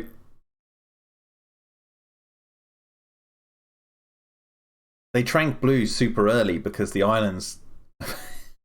the volcano's erupting. They're on a ticking time clock, right? So they all they wanted was Owen to get Blue. So as soon as they had Blue in their sights, they shot the dart to get Blue, and that was it. They couldn't wait to get the guys on the boat and keep them going along with the lie, because then you'd have the issue of dealing with them on the boat, and you would run the risk of them getting back to the mainland and telling people about what you're doing. You know, or you at risk of them killing you. So the idea of them capturing Blue as quickly as possible and then leaving those people on the island and then getting out of there. I'm not saying this is the greatest like storytelling, you know, or the greatest writing that could have been done for this film, but I'm just saying it still makes sense. It's not as complicated as I think he seems to think it is. Bad guys are just retarded, yet the story is still working out for them. Obviously, once we get to Act 3, that won't be the case. Anyway, they need to get a transfusion for Blue since she's bleeding out, still. And then there's some dialogue that actually happens that This is dialogue from the film, okay? Biology girl says you have to get a carnivore because only carnivore blood will work, and it has to be one with 2 or 3 fingers. Why? Is it because those requirements means that the subject has to be the T-Rex? If we ignore the fact that they clearly wrote this to involve the T-Rex in a fan-servicey way, how in the world does the T-Rex blood work on a velociraptor exactly? Wouldn't the raptor's blood reject the shit out of that, since they're completely different species? Whoa, this whole film is so well written. So Biology Girl sends them to go get the... Okay, so I thought this might come up because I remember him saying this. So I remember there was this fact check article written about this specific point. Now, bear in mind, this is written on Slate, so take that as, well, however you want to take it. But apparently they asked the experts, could you actually do a blood transfusion from a T-Rex to Velociraptor? And they asked this Lauren Witter, who is a general practice veterinarian based in Queens. And she said, and I'll read it from here, it says, yes, you probably would only be able to do it once. According to the veterinarians we spoke to, it would be possible to transfuse blood between 2 different species of dinosaur, provided, of course, that the dinosaurs exist. But it would be risky to repeat it, and not just for the doctor. The second time, you would expect more complications like the red blood cells breaking apart or severe allergic reaction, which is what Mauler says. Explained Laura Witter, blah, blah, blah. Cross-species transfusion, also called xenotransfusions, can be perilous, but they're not unheard of, and the cooperation of the immune system is key. That's because the system recognizes the blood as foreign and tries to protect the body from invasion. To determine how successful a transfusion from T-Rex to Velociraptor might be, the veterinarians we spoke to compared the procedure with the logistics of cross-species transfusions in animals, such as reptiles and birds. The immune system of those animals likely resemble what dinosaurs would have been, more so than, let's say, mammals.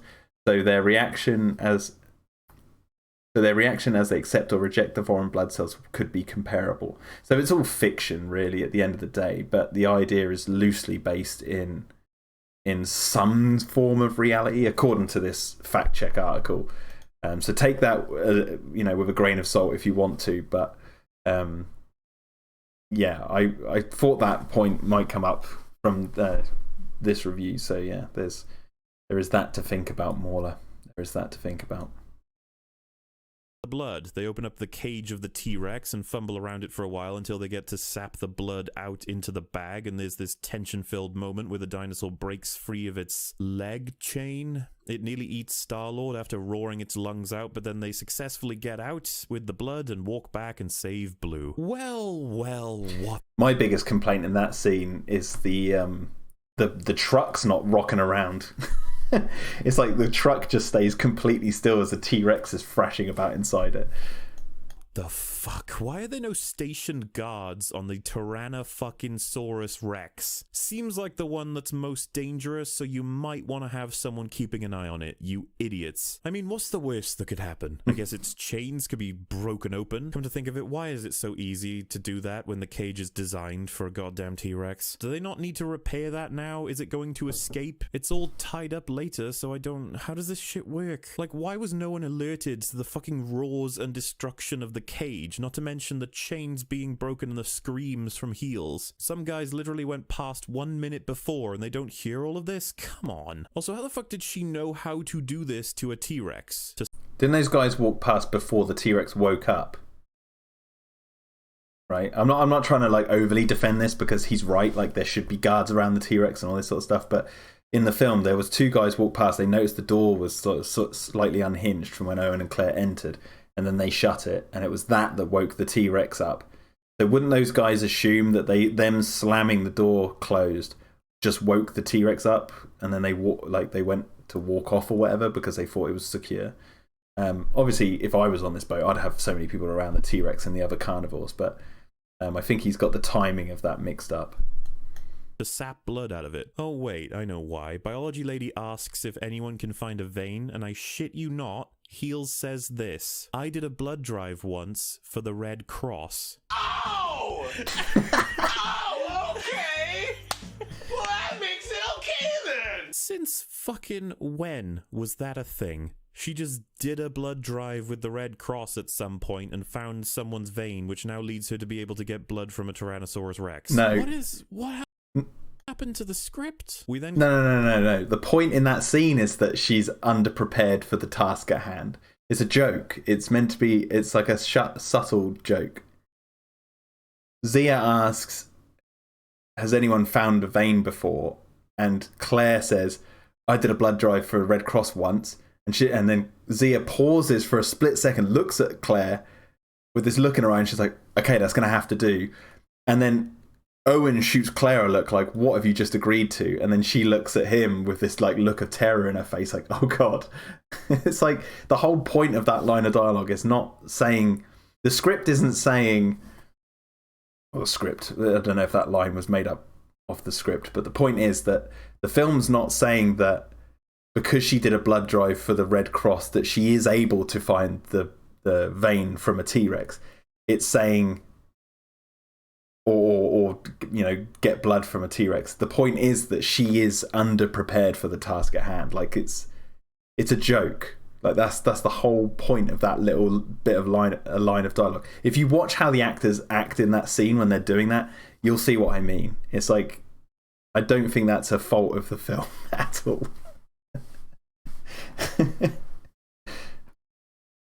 Yeah. Cut to the little girl breaking into the underground lab below the mansion. No, I don't know what the hell she's doing here. Let's find out. She walks into a random room and just, you know, sits at a chair and goes to a computer and hits the space bar on a video. Okay. Wait, he says, what is she doing here? She went and talked to her grandpa about what they're doing, and he said, are these scenes all mixed up?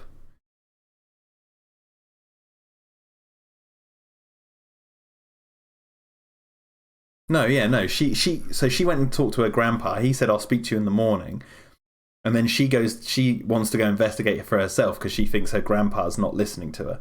Right? That's why she goes down to the basement. Apparently someone left it on, and that's the thing she wanted to do. Lucky there's no security or workers around, eh? Like, I don't know, the specific worker who left this on screen. Fuck it. The videos show that the Raptors would attack Star-Lord if ever he showed himself to be weak, while Blue would nurture him. Blue is morally and empathetically superior to the other Raptors, which is kind of bullshit considering the previous movie, but this is here to set up Blue as the superhero of the franchise, so just fucking go with it. And it's lucky that the little girl in the audience saw this video, because without that, it would be very difficult to accept Blue as a superhero later on. But it doesn't stop there. The little girl Superhero.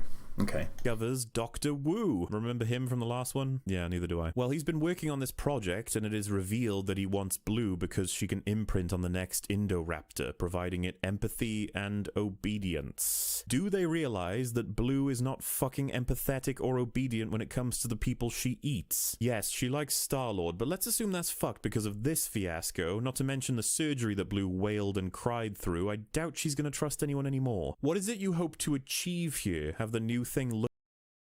Blue trusts Owen. It wasn't Owen's fault that Blue, the guy, aimed his gun. Blue attacked that guy because he was aiming a gun at her. It wasn't... I don't think she's blaming... If we're going to speak about this raptor like she is really intelligent, which is I think what the film's saying, I think Blue knows she can trust Owen, right? That was the whole point of the ending of Jurassic World. So, yeah.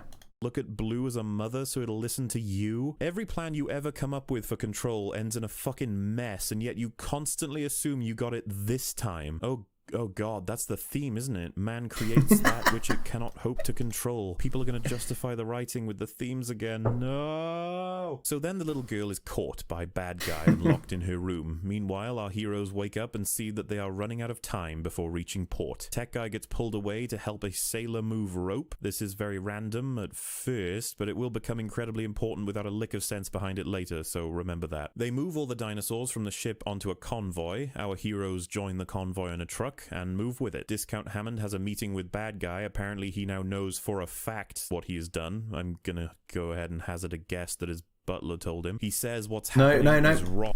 Maisie told him. Maisie told him. He listened to her. Oh my god. Okay. Hey, if the writing's shit, isn't it? I'm going to assume Butler told. No, Maisie told him. There's a whole scene where Maisie tells him exactly like what he's doing, and then he tells her to go to bed, and I'll speak to you in the morning. And he's keeping Maisie out of the he hopes he's keeping Maisie out of the issue by telling her to go to bed, and he'll sort it with her in the morning. This is what I meant earlier. So it's like wrong, and that he will definitely call the police if he wasn't so old, frail, and near death. So he asks bad guy to just do it for him. So instead, bad guy just kills him. He says his motivation is making money, and then he just kills him. Just scraping the bottom of the barrel for narrative progression.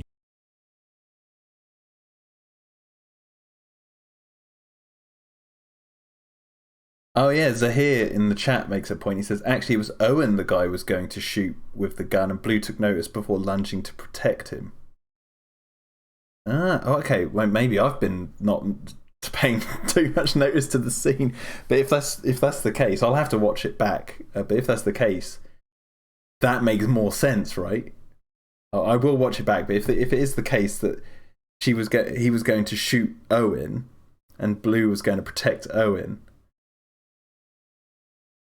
then that would make much more. Okay, all right. I will go watch that back. That's a good point if that's true. Here, aren't we? He also has the iconic walking stick smashed in this scene, and no, I'm not making any jokes about how it represents the Jurassic franchise, since that shit was dead from the second and third films alone. That wasn't the iconic walking stick, but that, like, I can understand why people would have missed that detail. Like, Lockwood's cane is in the original film, but it's only in the Mr. DNA video. It's not the iconic one that Hammond has. But yeah, he is right. The cane falling over and smashing with the amber is meant to represent like the death of Jurassic Park and all that sort of stuff, because it's a very similar looking cane falling over. But when he says it's the iconic cane, it's like, it's not. If I'm going to be petty, it's not the actual iconic cane. It's Lockwood's cane. Poundland Hammond. Fucking ringtone dinosaurs, stupid. Our heroes are then spotted and captured. Yeah, Jurassic Park 3's ringtone thing is stupid. By Buffalo Bill moments before they can make an escape. It's actually kind of lame. Not unrealistic, just lame. Consider running when they were at the dock, or separating from the convoy at all at some other point. Hell, they could even have had Heels jump out into the forest, but nah, they just waited for an off-road to get to a town, and wouldn't you know it, right before they could, Bill captured them. The dinosaurs are then taken. No, wait, that's not lame. It's. He says, why didn't they leave when they got off the boat, like just disappear, or why didn't they dump Heels in a bush? There's a line of dialogue where they say, where are they taking them? And Owen says, we're going to go find out.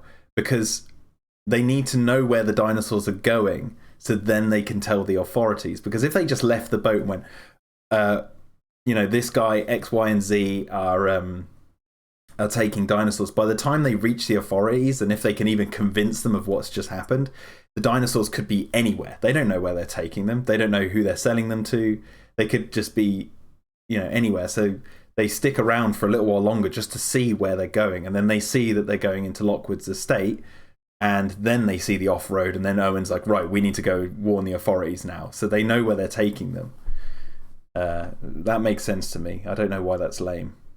Taken down into the basement of the research center and locked up, as is the same for Star-Lord and Heels. The villain is then given his opportunity to share his motivation in full, explaining what his purpose here is, and it's fucking laughable. He explains that he wants to exploit the animals for money, just like Heels did all those years ago by signing off on the Indominus Rex. So you see, they are no different. And I shit you not, she is stunned by this. She has no argument for him. But since I do this shit for a living, let me help you, Heels, you fucking tool. Heels considers her actions in Jurassic World to now be morally wrong, and has since tried to rectify them by creating her dumbass help center for dinosaurs that they don't have access to. However stupid it may be, this means she thinks that you are doing something wrong, and that she's made this same mistake before. Secondly, bad guy lied to everyone involved outside of the mercenaries. He lied to get the specialists to come, and he lied to Discount Hammond to fund everything. Heels didn't lie to anyone when she signed for the Indominus Rex. Thirdly, it was a product she helped create and sell on a legal market. The public understood what they were buying, as did those who were developing it. Bad guys doing this illegally with an attempt to run it through the black market instead. Finally, bad guys willing to have people kidnapped and killed to complete his vision, while Heels cancelled the entire thing once a single life was threatened. You two are very fucking far away from each other in terms of characters, but Heels is too retarded to understand that. This is such a weak...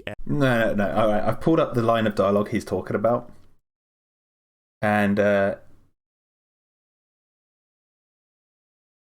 Claire says, "You're selling endangered species." He says, "I saved these animals." And then they say, "You betrayed a dying man for money." And then he says, "Claire, I admire your idealism, but we both exploited these animals. At least I have the integrity to admit it." And then Claire says, "I never, ever did I do anything remotely illegal," which is the third point Mauler says that she should have said. I don't know about the other two. Obviously, the dialogue exchange backwards and forwards, but she does make one of the points that Mauler brings up here. She says, "I didn't do anything illegal." Effort to make the villain understandable. Please try a little harder next time. Also, bad guy says that Star-Lord failed to realize how he could have sold his work, which still doesn't make sense since all he did was feed raptors and hang around as they grew up. This is apparently revolutionary in making the dinosaurs something obedient, despite the fact that they actively tried to murder him. So the conversation ends with bad... The whole point is they're not obedient. In Jurassic World, they're not obedient. Like, They want to kill Owen. It's Blue who is the key, who commands the other raptors. And obviously she's a raptor, so she's, especially in Jurassic World, tells the story of how she's kind of like conflicted in what's going on, which is why by the end of the film she knows to trust Owen and he takes the blooming harness off. And without getting too much into that film, that boiling it down to its simplest form, that's that. And so Mill says in this scene where they're in the prison, like, "You were the man who proved raptors could take commands, orders from humans." That's because, you know, he did a few tricks with them where he was like, eyes up, and then he went, go. And all he did was get them to stand still, raise their heads when he raised his hand, and then go when he says go, and they run off. It wasn't that much, but that one little iota of, like, promise that they could control them is what these bad guys latched onto and went like, "Oh, we're going to exploit this." And Owen's standing there going, "No, you have no idea what you're dealing with." I think that's the whole point of these movies. It's not that Owen can actually control the raptors and that they are, you know. I think his relationship with Blue, obviously, by the end of Jurassic World, and which follows through from Fallen Kingdom, is Blue sort of reverting back to what she was like when she was really, really little. And has this empathetic side to her, and that's why she's so protective of Owen. Bad guy saying that as far as the world is concerned, Star-Lord and Heels both burned up on the island, but he doesn't kill them, he just keeps them in prison for no fucking reason at all. Brilliant. So anyway, the little girl escapes her room and finds Discount Hammond has died, so she goes down the dump. That is a bit tropey, the fact that they didn't, you know, they were like, "Oh, we'll kill you later, Mr. Bond," that kind of thing. That is a bit tropey. But I will say this, there was an auction going on at the same time, so they did have other things that they needed to attend to. So I don't know if they wanted to deal with them after the auction had finished, and that was the thing. It's the classic tropey, like, "I'm going to destroy the world, Mr. Bond, and you're going to watch me do it," kind of thing. Yeah. You know, I'll grant him that. Nope. Waiter before anyone can find her. Meanwhile, the bad guy and Zola welcome the buyers to the auction. Lucky for our heroes, they discover that there is a Stygimoloch in the cell next to theirs. We just all love the Stygimoloch. What? Is that seriously in the promotional stuff? Be the Stygimoloch. We just all love the Stygimoloch. Ugh, whatever. So it's like a video game. Again, yeah, the trailers and the promotional material ruined the plot of Fallen Kingdom for a lot of people, because it basically just showed a lot of stuff like how they escape out of prison and all this sort of stuff. Star-Lord can just whistle and the thing will attack the wall he is near, thus releasing both the dinosaur and our heroes from their cells. It's that fucking easy, folks. Why didn't you just kill them, bad guy? Was it because they can escape and fuck everything up? We then see the auction is in full effect and the assets are being sold for millions. Wait, millions? I honestly would expect these things to sell for a hell of a lot more considering every aspect of what they represent and how difficult they are to acquire, but there we are. Not going to focus on that. Not a dinosaur salesman, just a YouTube scientist. So the dinosaurs are sold and some are transported immediately with the black market person who bought them, sure to return in a sequel. Meanwhile, our heroes bump into the little girl and try to escape with her. The whole, just to go back on the whole price of the dinosaurs, they were, the filmmakers said they were illegally priced. They were priced because they were illegal assets and they needed to be moved. So in order to not raise red flags for governments and that, they and the authorities, they were priced at a certain thing for Lockwood and Mills, and all that lot to buy them. Also, the Indominus Rex was $26 million was invested in the making of that dinosaur.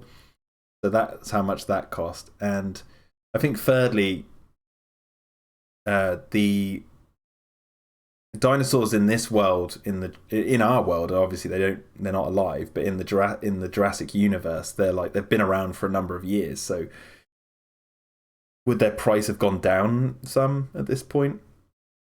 Maybe they were worth more at some point. We don't know. What else was I going to say? I think I once looked up how much like a tiger costs on the black market, not because I wanted to buy one myself. I was just curious. It was around the time Fallen Kingdom was in pre-production, and I was like, looking it up, and I think a tiger on the black market goes for something like $150,000 or maybe less. Like I guess, and they're like an elite, an endangered species. So any selling of those is like illegal, depending on obviously which country you're in. So for me, like a dinosaur going for like 4 or 5 million or whatever, or I think the Endoraptor goes for 28 million or something.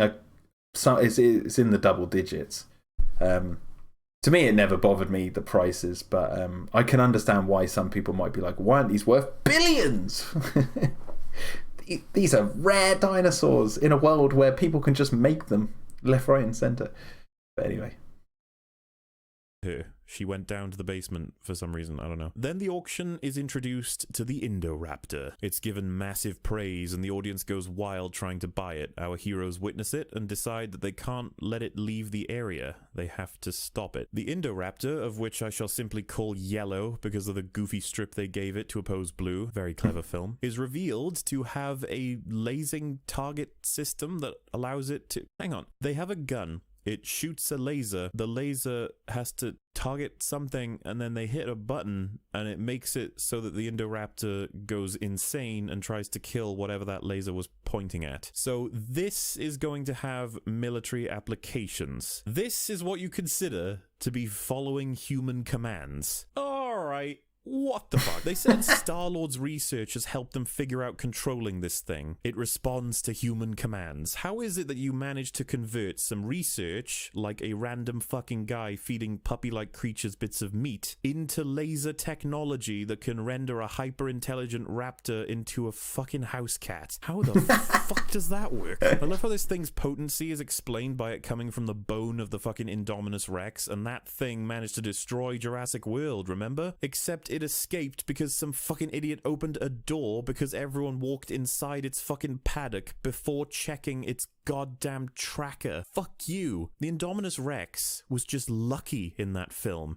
It even got killed by a T-Rex. There's so many points I need to bring up here. Bit with the fucking helicopter. Oh my god, that movie sucked. The point here is you need to give up the militarization bullshit. It is so cartoony and stupid. Dinosaurs are knocked out with as much as one fucking bullet as shown in this film. They would be shit in a war.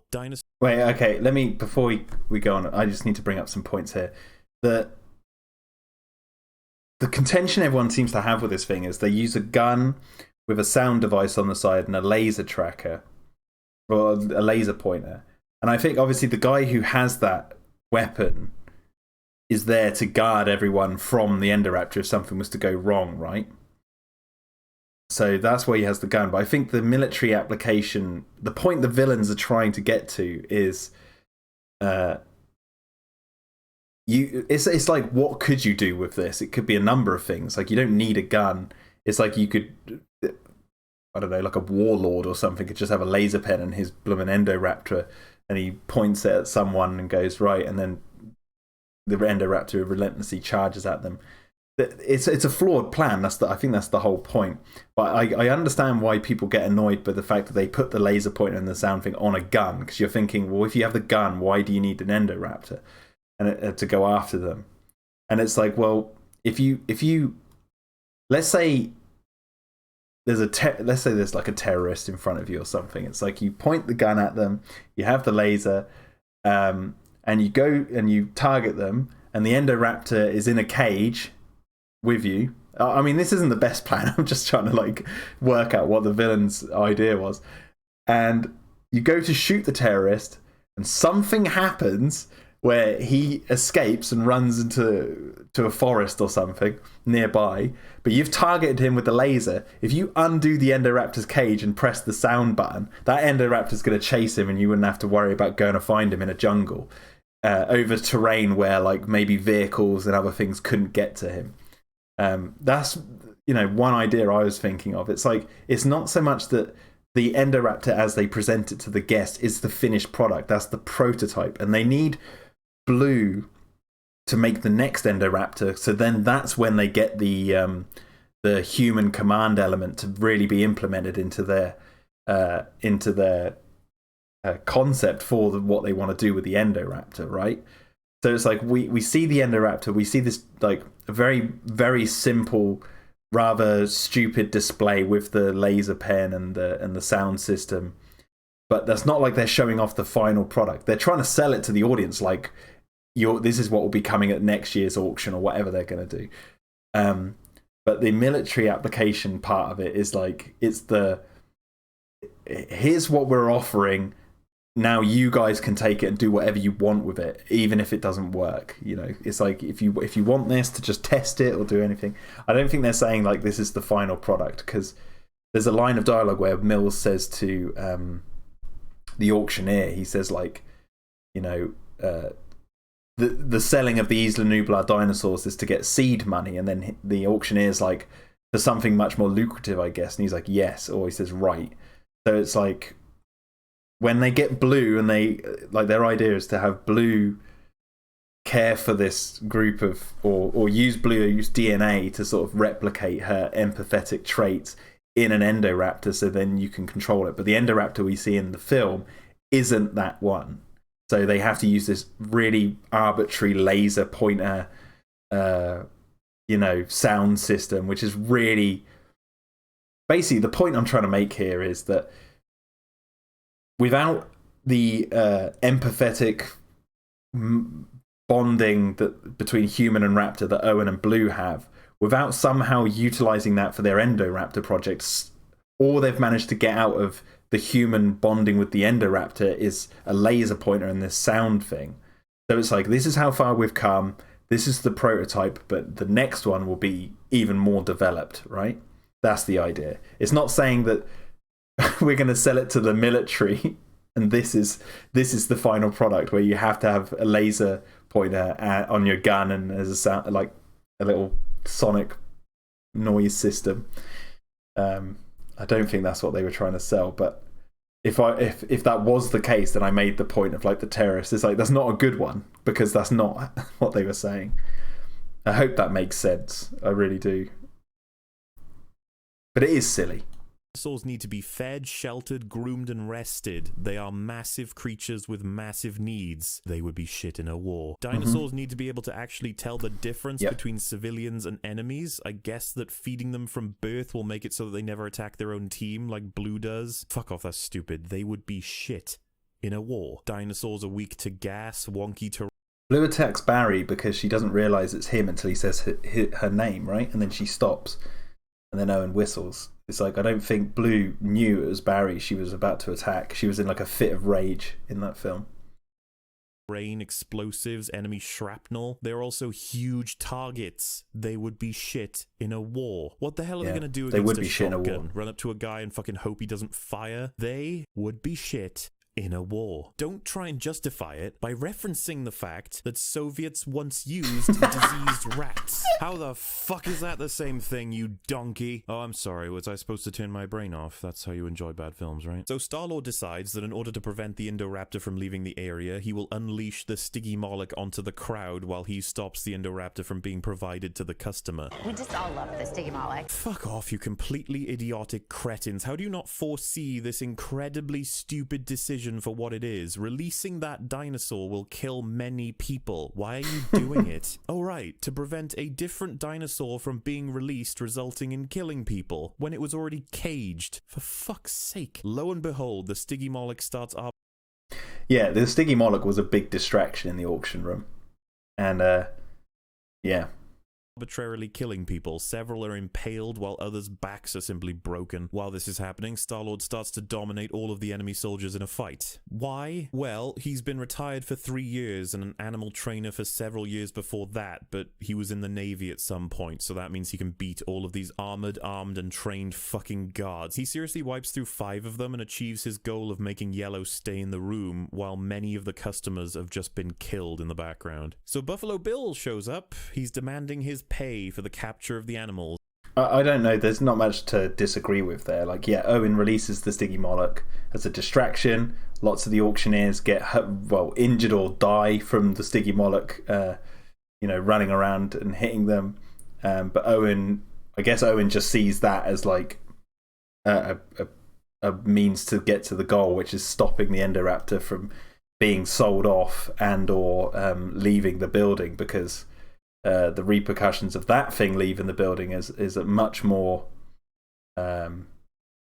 devastating than a single Stygimoloch running around. And he's interested in how crowds of people are fleeing in terror. Jurassic Collectible says, I'm sad to say I agree with this. They would be awful in a war. Find a better reason to have trained raptors, please, or perhaps remove the trained raptors. Yes, they would be bad in a war, but both the Jurassic World films aren't saying this is how good they would be in a war. Both storylines focus on people who seem to think they can sell the idea of them being in a war and failing miserably at it because it's a silly idea. Terror from the building. We also see the Stygimoloch run away, so there's another loose end for you. But Yellow is still confined to a cage, so everything's okay, right? There's no threatening bad guy in this film. Well, Bill goes into the room, and I'm not fucking kidding here. He hits Yellow with... It's essentially the monetary potential of selling to certain militaries or any military who's willing to want to buy up that idea for R&D. So like in countries where there's mountainous jungles, you could very easily see someone being like, yeah, I'd like some of these Indoraptors to be used in this civil war we've got going on, because our jeeps and tanks and God knows what else we might have can't make it up these mountains. But if I can send in 5 or 6 Indoraptors to target someone and go in and find them, then yeah, you could imagine them using it. But at the same time, the films don't show that. They show the people who think they can sell that idea. Yeah, it is kind of meta, showing how it's a bad film story idea. I think it would be a bad film story idea if they showed them going, yeah, let's sell Indoraptors to the military, and then the military went, sure, this is great, let's do it. It's like, that would be bad, but they don't show that. They show how it fails miserably.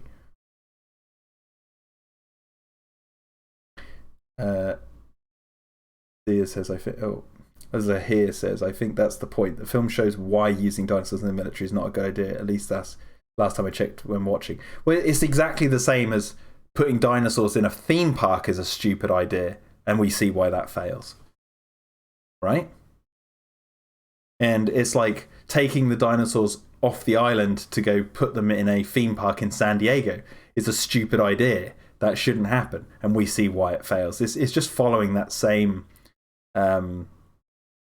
idea. It's just what it does is it's just under different circumstances. I think when people think of dinosaurs in a war, And I will admit, the films don't actually state this too much, which is probably why there's a lot of confusion. You can't just think of it as like an army of tanks on a flat playing field going up against an army of people riding dinosaurs. The tanks are going to win. There's no doubt about that. But that's not the kind of war scenarios they're thinking of. They're thinking of like war scenarios in different areas of the world, different geographical locations, uses for them. That, you know, like I said, diseased rats, yes, that's a stupid example to bring up, but at the same time, could you imagine diseased compies being released on a populace? Like, that's a pretty effective weapon. Like, diseased compies being dropped into a populace, like the black goo out of bloomin' Alien Covenant. It's like, that's a terrifying thought, because compies actively eat humans in this world. They're not rats who would go and hide. So it's like, not only would you have these animals that eat people, but if they were diseased as well and spreading disease, then it's like, well, that's a pretty effective form of chemical warfare. There you go. With 2 trank darts and walks into its cage while leaving the fucking cage door open and goes to try and get a tooth. Why the fuck would he do that? This is so beyond because he's an idiot. Fuck you, film. Fuck you for not having any faith in your audience's brains. You couldn't even try to write something better than that. To release the movie monster every goddamn time in these films, it's always some stupid reason. The whole point about this is being unable to control life that through chaos finds a way to escape the bonds we put on it in the first place. Why is it that the first film is the only one that actually manages to send this message? The rest of them just throw their fucking hands up in the air and say, I don't know, the T-Rex just killed everyone on board somehow, or they all walked into the enclosure because they were fucking curious about the deadliest predator on the planet, or some... I need to just address this. The T-Rex didn't just kill people on the boat somehow. Roland didn't know how to administer the correct tranquilizer because he's never tranked a T-Rex before, and thus the T-Rex woke up. There's a whole line of dialogue about that. In Jurassic World, they walk into the cage because they think that the Indominus has escaped. They think it's climbed out. They don't realise that the Indominus is tricking them to get into the cage, and that's like to trick them into the cage to, I guess, eat them. It's like there is a little bit more than just X happens because why not? That's not how they write these movies. Some stupid asshole has a teeth collection. Fuck you. So the raptor wakes up. I agree. The tooth collection thing is like not the strongest of storylines, but or not the strongest of character sort of motivations, but what can you do? You can't change it now. That's how the film is, I guess. It doesn't personally, it doesn't bother me too much, but I can understand why it would bother some people if they think it's too simplistic. But I mean, I think it's one of those moments in a film where it's like oh god, you know, it's what is it? Is it? It's not greed, is it? It's like pride or something, isn't it? He wants to have his necklace collection, his trophy collection, and he sees the Endoraptor and he's like, hey, that would make the perfect centerpiece for my necklace. It's sort of trophy hunting. I get it. It's not the strongest, but it didn't bother me too much. Jurassic Collectible says, I actually like the tooth collection oddly because it feels a little bit like Roland. Yeah, it's like Roland Tembo wants to hunt a T-Rex so he can have its head on a wall. It's that sort of thing. Up and eats Bill. Shocking. From there, it turns out Zola hasn't actually left the room and decides that now is his opportunity to run. What the fuck have you been doing this whole time, you absolute wanker? He gets into the elevator and closes it before Yellow can reach him, but Yellow accidentally breaks the elevator button and it just opens up the door, resulting in Zola's death. We need to have a chat about Merciless Killings film. Also, need I remind you that we are now in a position where the genetically modified dinosaur is the one that's going to be killing people again. And who's gonna stop it? Well, it's gonna be the same people again. Woohoo. So then we have this utterly fucking bizarre scene where our heroes... Hey, it's like it's a sequel. I don't get that argument, because you could say that about Terminator 2. Oh, it's just Sarah Connor killing the Terminator again. It's like the same people. We have a Terminator trying to kill John Connor again. And it's boiling it down to its, simplest form, and then complaining that it's similar to the previous film when it's a sequel. It's like, well, isn't that the job of a sequel, to do that sort of stuff? Bump into the bad guy, and he just explains to our heroes and the audience that the little girl is a fucking clone. She is a clone. Apparently, Discount Hammond made a clone of his daughter because she died in a car crash, and the little girl is that clone. Actual Hammond broke off their partnership because of that. And I find myself asking, Oh my god, who the hell cares? we barely fucking knew this girl. We don't know Discount Hammond at all. This reveal is fucking pointless unless it's going to be the reason for something later. Oh god. Anyway, Yellow arrives and kills the bodyguard people. Nobody cares. Then Dr. Wu... I won't say anything about that.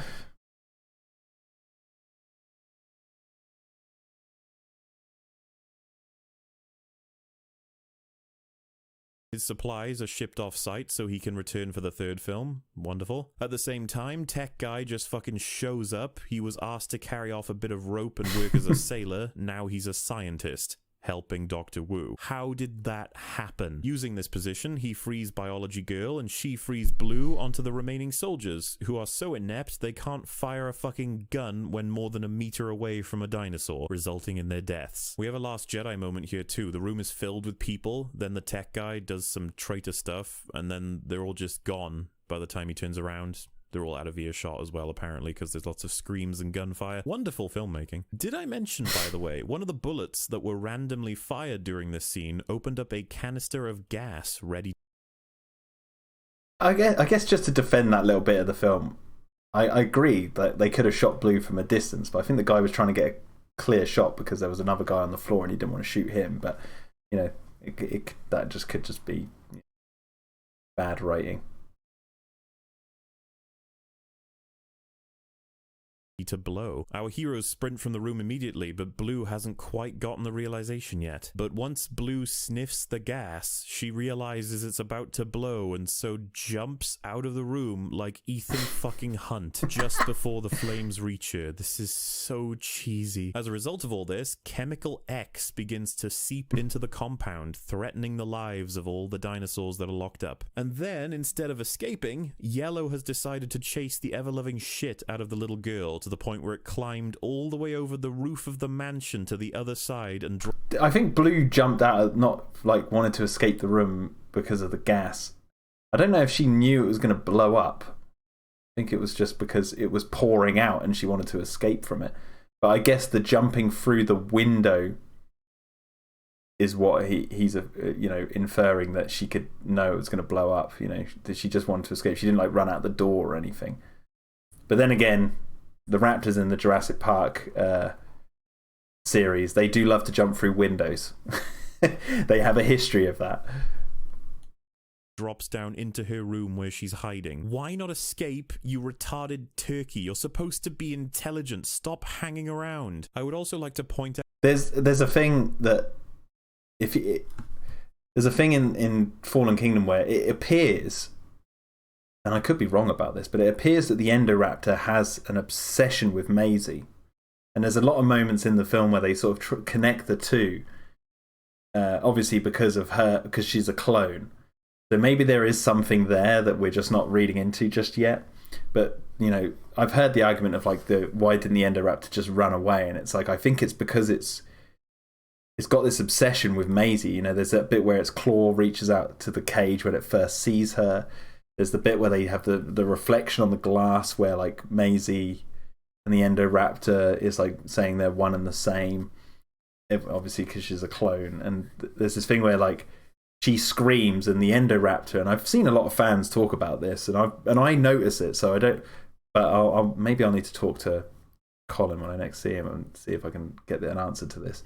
But like the Endoraptor seems to imitate Maisie's screams when it's like roaring, like it tries to imitate like her high pitched scream with its scream, and it makes a roar that it makes nowhere else in the film when it's chasing her down the corridor. or when it's chasing her up the stairs and stuff. So I feel like the Endoraptor, I'm saying I feel like, this is why I'm saying I don't know if this is factually what the filmmakers intended, but there seems to be something there. But again, like I said, I could be wrong. But that's why the Endoraptor didn't run away. It's because it's like it's got an obsession. It's got an obsession with Maisie. That's why like it tries to find her in her room. Like it won't leave her alone. And that's why when it sees her in the bed, it doesn't just launch and kill her. It's like it's curious about her. There's something about her that it's picking up on, I guess. Jason Kruger says, I would take obsession over Maisie being part raptor. I would take obsession over Maisie being part raptor. Out that this thing is free as a result. Right. With the Endoraptor, he also has developed a sadistic personality for making his victims cower in fear before going for the kill. Jurassic Podcast says, I don't think there's much connection there, not much different than Tim's connection to the raptors in the first film. Yeah, well, I mean, there's not one raptor in Jurassic Park that's just chasing Tim. That's my point. There's 3 raptors in Jurassic Park, and the 2 are chasing Lex and Tim about, and then chases all of them. Whereas in Fallen Kingdom, the Endoraptor, there's several moments, from what we can tell, where the Endoraptor seems to go after Maisie specifically. But like I said, I could just be reading too much into it, but at the same time, I can kind of, I would be open to hearing whether they had intended to have the Endoraptor and Maisie have this sort of, or this Endoraptor have a connection to Maisie. It's kind of like a very loose Beauty and the Beast kind of thing, but maybe, like I said, maybe I'm reading too much into it. Of Star-Lord's plan to prevent it from getting free. So next up, there is a scene where Star-Lord shoots Yellow with 3 live bullets. It does nothing, and he runs out of ammo. I don't even with this fucking film. Is Yellow immune to bullets now? You even gonna bother explaining that one? Of course fucking not. Not to mention that Star-Lord only had 3 bullets in the gun. Damn, that's just unlucky. Anyway, moments... Wait. He said, is the Endoraptor immune to bullets now? Like, he's saying it in such a way like we saw it get shot before and it was hurt, and then now it's like immune to bullets. But that's not the case. We never saw the Endoraptor get shot before. And I think, and he says they don't explain it. I think the bullets just falling off of the Endoraptor is explanation enough to say that, hey, maybe that's why it's good for military purposes. Or at least that's why they want to sell it to the military. Because bullets don't do anything. Unless a tank shot it. Obviously a tank would kill it. But the idea is its skin is, bulletproof for the most part. And the 3 bullets in the chamber is a luck thing, yeah. But again, Owen picked that gun up off the floor after a guy had died. So maybe he fired a few shots off and, used a lot of the ammo. And Owen I guess he just didn't check it, or maybe he did and he was like, oh, I've got 3 shots, I'm just going to have to make these count, which is why he kicks the door in and just takes the shots at the Endoraptor without a single pause, but then just didn't expect the Endoraptor to be bulletproof.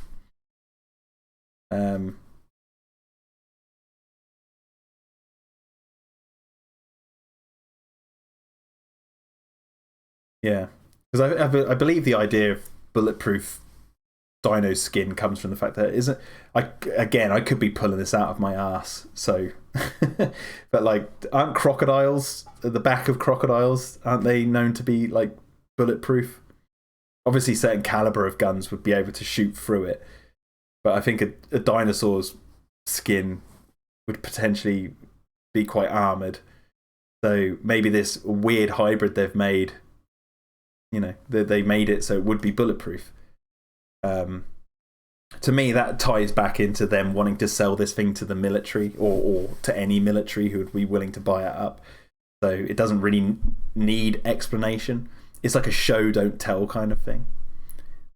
Just before they die, Blue comes in and saves the day. She seriously beats the shit out of Yellow just as much as the reverse happens over and over again until they all end up somehow on a roof. Blue, Yellow, Heels, Star-Lord, Little Girl, they're all there. And it's like a big standoff because the roof is dangerous and you could fall right through it. So Heels comes up with the fantastic idea of using the gun with the laser sight on Star-Lord. And it's clear by the end of the scene that she wanted Yellow to jump for him and kill itself. But until that even comes close to happening, it honestly looks like she wants to fucking kill him. And I couldn't help but laugh. She just lasers him up when she could have done the exact same fucking thing with the floor he was on or the roof itself, but she didn't even try that. So Yellow jumps. No, because it's meant to be a living target.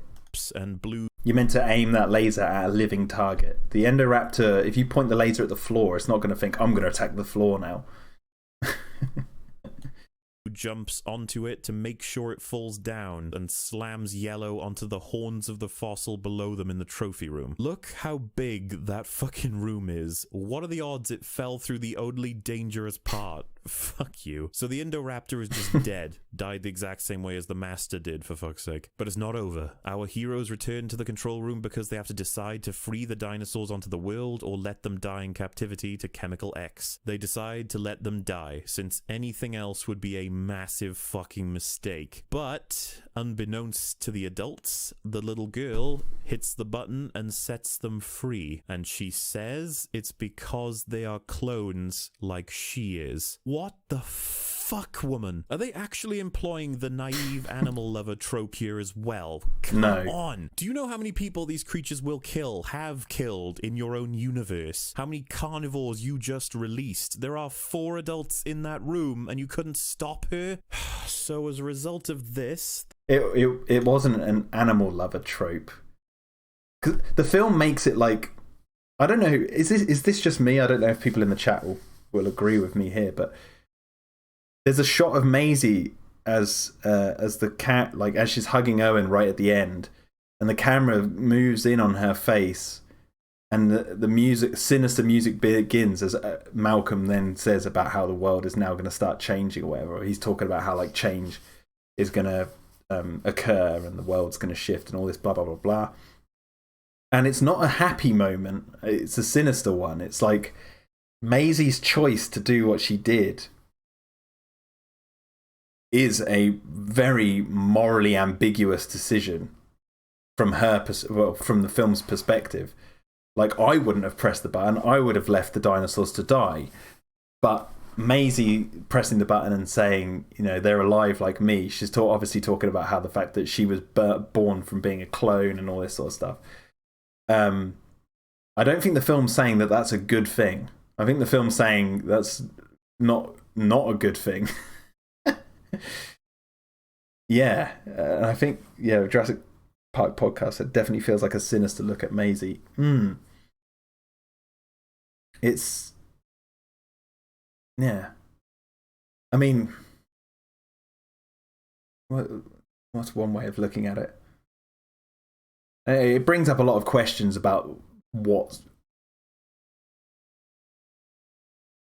I guess, like, you could say, yes, the 4 adults could have stopped Maisie from doing it, but I think by the time she pressed the button, they didn't notice because they were all too focused on watching the dinosaurs outside die, and they were too emotional because obviously their whole mission at that point, up to that point, was to try and have these dinosaurs survive. But then they found themselves in a position where they were like, "Nah, we're going to have to let them die. Our mission's a failure. We'll just have to just kill them." And then while they're thinking about that, Maisie gets away with pressing the button. And it's like, I mean, it would have been, I guess, more dramatic to have like someone try and stop Maisie and she like manages to press it beforehand and they're like, no, and then they try and reverse the door. But at the same time, yeah, I get it. And it's not meant to be looked at as a good thing. And I don't think they were going the whole animal lover trope here. The main bad guy, yeah, remember him? He's just standing outside. He didn't leave this whole fucking time. We last saw him just after Star-Lord beat up those 5 guys ages ago, and since then, he's only made it to his fucking car. A handful of meters. Fuck you, Phil. So obviously he gets eaten by the T-Rex, because the T-Rex is essentially the hero at the end of a film that eats the bad guy. No, I don't know why they keep doing this. It's getting really weird because the T-Rex is also a horrible monster in these films, but whatever. But yeah, he's dead, his men are dead, and the deaths just keep clocking in. Hope you're happy, children of the world, to see these dinosaurs. Hope it was worth all these people's lives. Blue then turns up and says that, you know, I like you, Star-Lord, a lot, but we have a purely platonic thing. Yeah, Jurassic Collectible says chaos. Well, it's like Malcolm says at the beginning of the film, he's like, change is going to come and we don't know what it's going to look like. And obviously the change he's talking about, we know as an audience, turns out to be Maisie and her decision to release the dinosaurs. And that's the chaos that happens because of the result of humans trying to save the dinosaurs from extinction. It led to even worse. But it's not like Owen, Claire, Zia and Franklin, they made the right decision. It was Maisie who made the bad decision. And the film makes it quite evidently clear that it wasn't necessarily a good thing that she did.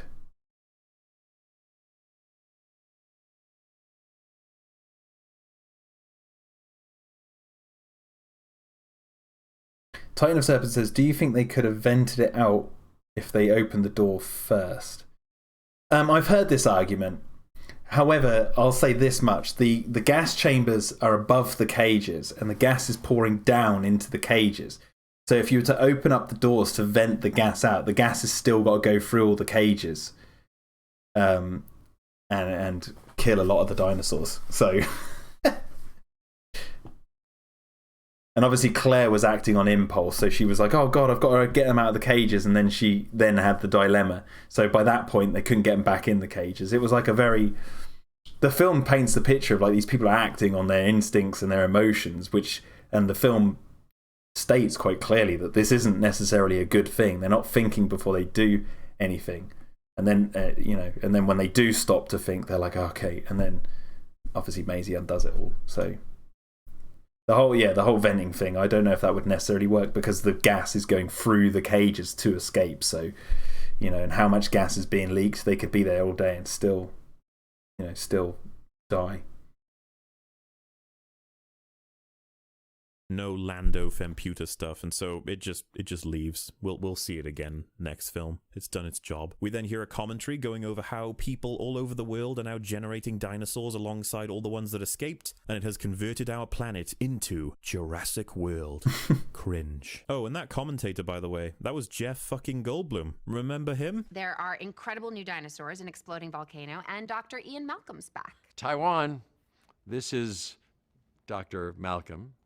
Jeff Goldblum, not gonna lie, that's pretty awesome. There are terrifying new dinosaurs, an exploding island, and Jeff Goldblum's back. Hello, everybody. I'm Jeff Goldblum.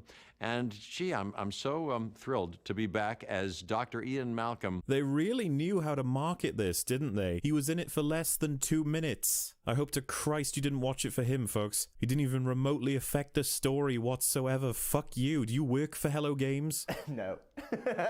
Shut the fuck up. Let's summarize. I say, wait. Complaining about them marketing that Jeff Goldblum's back, even though he's in the film for a very short amount of time. I mean, he bookends the film from start to finish, but complaining about them marketing the fact that this actor has reprised his role to come back and play Ian Malcolm. I guess you're complaining about them marketing that, but that's how they're going to sell tickets, right? That's how the film industry works. You do everything in your power to try and sell tickets. So why wouldn't you say, hey, look, Jeff Goldblum hasn't played Ian Malcolm for 20 years, and now he's returned. They didn't. I'd understand the complaints if they said he's come back and he's in a major role, and then he wasn't. But they didn't say that. They just said, hey, he's back. Look, he's in the movie. So a bit of a non-point, I think. And yeah, in other things they were saying I think Jurassic Park podcast says in like other articles they were pretty clear that it was a small role. I think they even said that he was bookending the film. So I kind of see the argument he's trying to make there, that if people went to go see the film to go see Malcolm specifically, they would be disappointed. But that's not the fault of the film or the marketing. So Egypticus Free says it's good to deceive the audience, isn't it? They didn't deceive him. They didn't deceive the audience. They said he's in it, which he was. They didn't say how long. Egypticus says, I'll just say this, something not bothering you personally and it being a flaw are two different things. Yes, but I'm not saying that this is affecting me personally.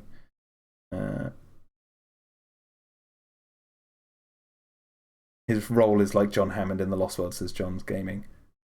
Yeah, well, yeah, that's pretty much what they've said. And obviously, Fallen Kingdom takes a lot of things from The Lost World and harkens back to those. So one could say that was another thing they sort of mirrored from The Lost World. Jurassic Collectibles says, don't forget the G-pad, best Ian Malcolm scene in Fallen Kingdom. I mean, yeah, like if they said, hey, Ian Malcolm's coming back and he's in it a lot, and then you go see the film, you'd be like, ah. But then again, remember, he used clips here of like them going, Taiwan, it's Jeff Goldblum here. It's like he's using marketing clips for different countries. So it's like, they're just marketing their movie, so what's wrong with that? They're not saying how long he's going to be in it. They're just saying he's going to be in it.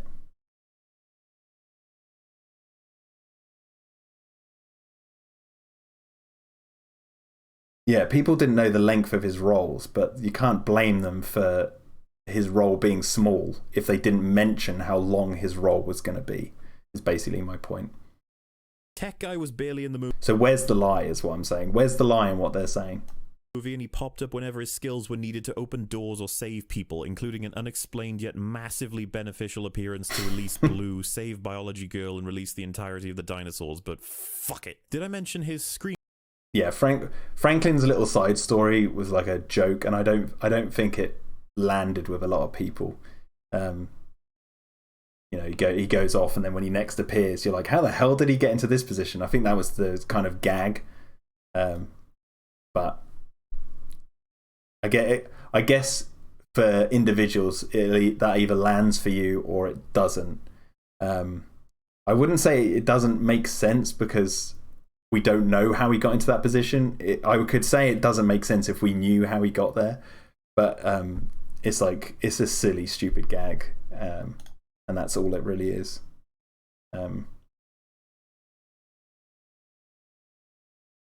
Yeah, there's the thing. Zahir says the original cast is coming back for Jurassic World 3 in major roles too. Yeah, they've specifically said they're in major roles. So now, if you were to go see Jurassic World 3 and they're not in major roles, then you could say, hey, we're all disappointed they said this, but they didn't say that about Malcolm in Fallen Kingdom. They just said he's going to be in it, and then they just wanted to drum up the hype by using him in marketing materials. And hey, that's what film studios do. They market their own movie because they need to make money, because they just spent a lot trying to make this movie. Screaming, by the way. Oh, he does mention the screaming. Yeah, it was horrible. God, Biology it's Girl only hideous. turns up to save Blue in like every scene, and that's fucking it. She's just Blue's life preserver on this whole movie, and it wouldn't have been necessary if not for the fact that they had a non-traversy over on the island. You watch the movie and it's a non-traversy. Did you coin that word just now? Yes. A non-traversy? A non-traversy. Thank you, Rich. Discount Hammond was We've already been over how it was kind of a controversy.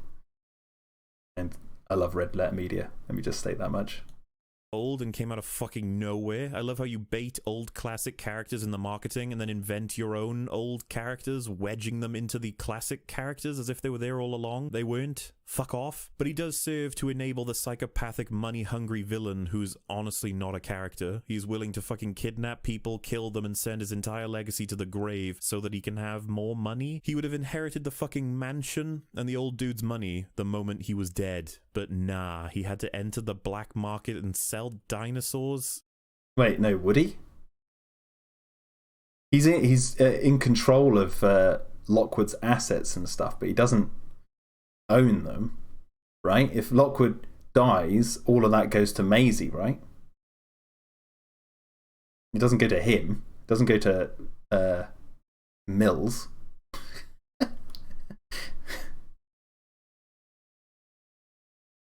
Is that all you got, film? He's evil and wants money? Fuck off. And him revealing that the little girl was a clone didn't have any bearing on the scene. It felt like he said it to explain to the audience why we've never met Discount Hammond before. Can you please stay away from the first film? It's great. Get your sticky fingers off it. Don't Terminator Genesis me here. Which takes us... Oh, whoa. This is nowhere near as bad as Terminator Genesis. My God. that film's an abomination of cinema. Get your sticky mitts off Fallen Kingdom saying it's like Genesis.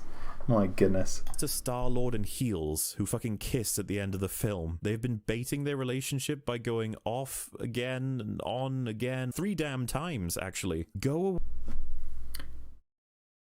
Twice, not 3, twice. We established that at the beginning.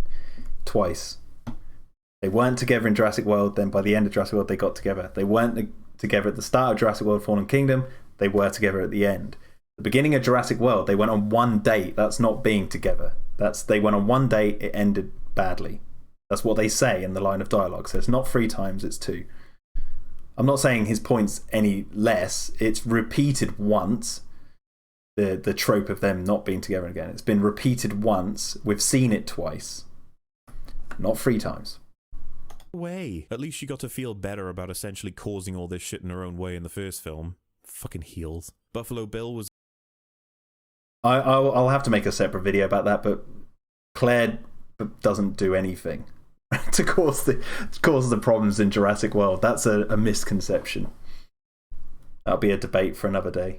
A prick who collected teeth and managed to essentially keep the film going when it would have normally just shunted to a grinding halt. Without his stupid fucking retarded teeth collection, everything would have ended differently, so fuck you, Bill. I preferred it when you collected skin. Arnim Zola was in the film. Why? Dr. Wu was there to explain how things are made when his points just added more questions to the fucking narrative. And then there's Yellow and Blue. Yellow is a fucking laughing stock, the super intelligent, faking its own weaknesses raptor that ends up deciding to go on a rampage to chase a little girl instead of getting the fuck out of the area, ends up dying to the Iron Man of the Jurassic series. Blue. What a fucking mess Blue is at this point. They treated her as a trained dog that would absolutely bite the hand, to now be a loyal hero that watches over all the main characters. Blue can sense your morality and kills people based on that.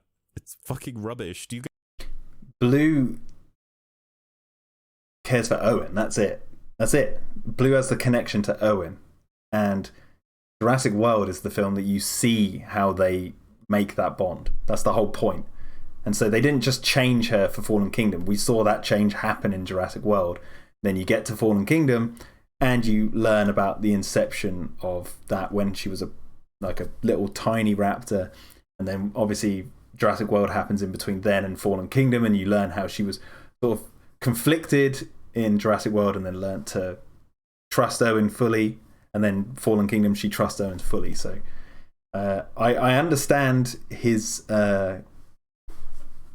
sort of... Well, let me rewind that. I just want to hear that bit again. There was something he said. I'll be a loyal hero that watches over all the main characters. A loyal hero watches over all of the main characters. I guess when he says that, the scene that jumps to my mind is when Blue comes out of the cage after Zia releases her. But Blue would have known that Zia is someone to protect based on Owen, right? That's the idea. Blue can... all I'm saying is, thank God they don't do it to all of the raptors and it's only one that they do it to. Like, if all of the raptors were acting like Blue, I think, yeah, I'd definitely have a problem with that. But it's they make a point in Fallen Kingdom that Blue is the only one, and that's she's the anomaly in the dinosaurs. And like Delta and all the other raptors were like, they were still man-eaters. Yeah. Sense your morality and kills people based on that. It's fucking rubbish. Do you guys remember this scene? Hold your fire, do not fire! put 12 amps in these animals, they're never gonna trust me again. Yeah, well, fuck that. You can abandon Blue for 3 years, you can trank Blue twice, shoot it with a pistol, bleed it out for hours, only to perform deep surgery that causes massive amounts of pain. All the while, we get to have Star-Lord present in these events, yet Blue will still love you for no fucking reason. Oh, sorry, I forgot that scene that retcons the entire relationship you had with that fucking thing. Blue loves you no matter what. And honestly, you could probably just summon Blue in the next film to save the day or die doing it. I'm almost certain that's gonna happen. Speaking of Blue, the whole reason that all the heroes got to the island and got involved in all of this is Blue. Heels says that in the film. All 4 of them are there to capture and stabilize her. But InGen never got to use her in the film. She escapes and murders people because of the people you told to bring her in. I'm going to be really petty here and say it's not InGen. InGen weren't in Fallen Kingdom. Anyway, what was the point he was trying to make? The film, all 4 of them are there to capture and stabilize her. But InGen never got to use her in the film. She escapes and murders people because of the people you told to bring her in. Imagine the amount of stupid bullshit that would have been avoided. Oh wait, was he talking about Jurassic World there? I'm a bit confused by his wording. She escapes and murders people because of the people you told to bring her in. Imagine the amount of stupid bullshit that would have been avoided had they never brought in these good guys. Why do they have the power to know about Blue, to access the grids and the security, but they can't fucking turn on a tracking system without heels? No. The tracking system's in a specific bunker that they can't get into. That's the point.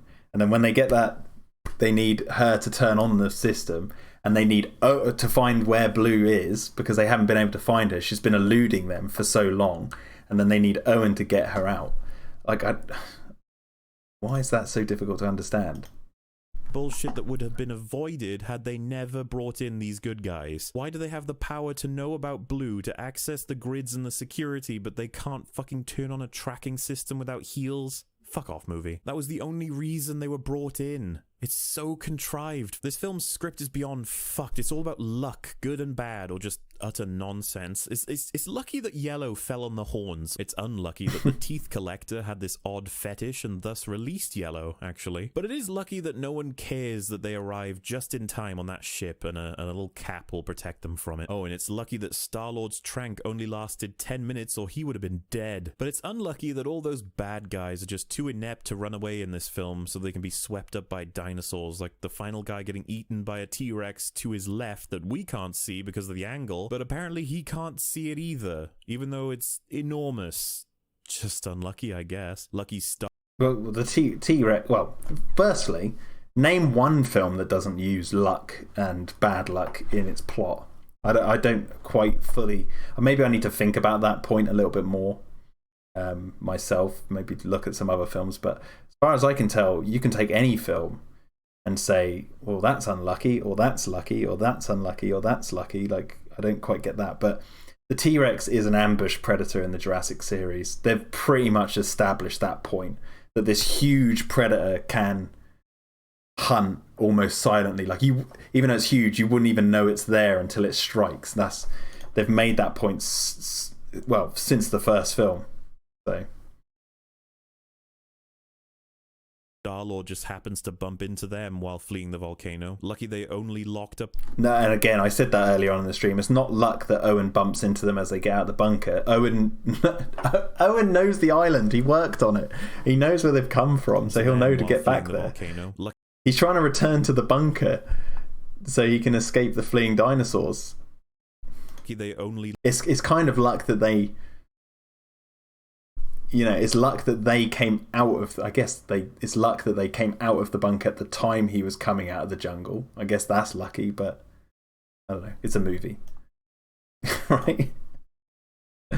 I don't know. Locked up the tech guy in heels instead of shooting them. Lucky no one notices that the T-Rex went nuts on the ship. Unlucky that some guy spotted you when you were in the car. Lucky they ended up with a dinosaur right next to them that could release them from their cage. Lucky the truck was just waiting for them and ends up saving their lives. This is on top of the fact that the drama is generated for no fucking reason. Stupid biology girl just pulls the gun on Bill. The doors are left open because the iPad got smashed, leading to the suburban Mosasaurus. Fuck off. You have absolutely no respect respect for the franchise that you're attempting to grow. You took superficial elements like shoving as many dinosaurs down our throats as possible while arbitrarily bringing back references or characters to make us giddy to think we might experience an appreciation for this film as we did for the classic, while at the same time you openly forget established rules to your universe in order to tell your retarded story. Site B exists, you fucks. It practically undoes the entire plot of this film. You acknowledge No, it doesn't. It doesn't undo the plot of this film. I spoke about this earlier on in the stream.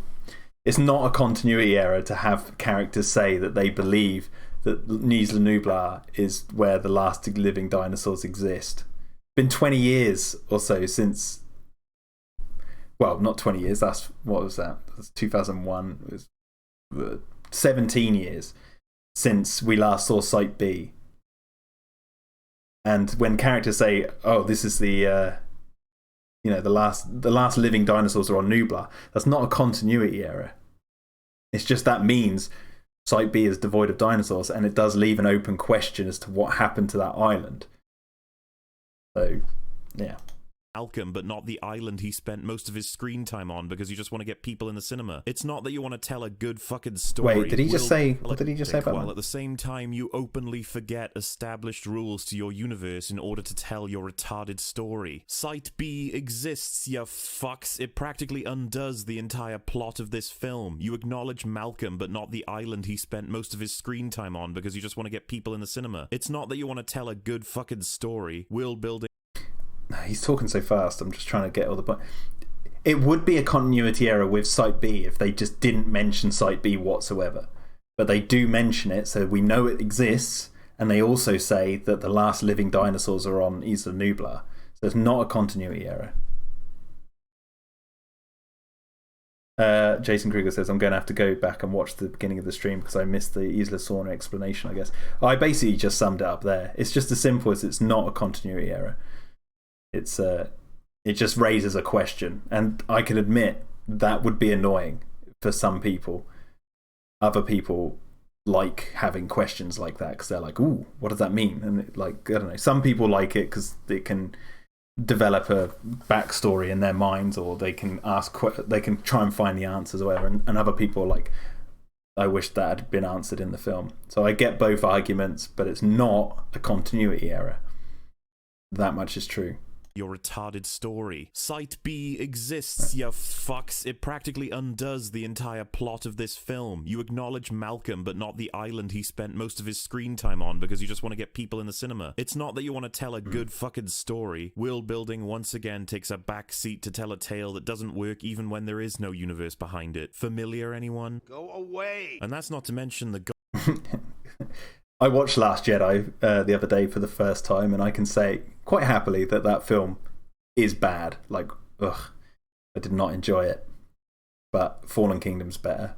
Way better. Goddamn villain for the film. You kill Discount Hammond because you like money. Motivations and the character, everything's just shit. If the small dinosaur could release itself, why couldn't the huge ones do it? Especially the one with the boulder tail. Come on. The girl released...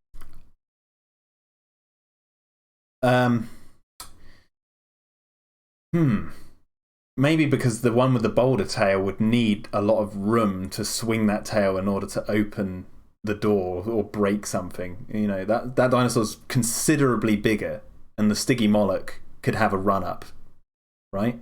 That's why that one could escape, because it had the room to move to build momentum.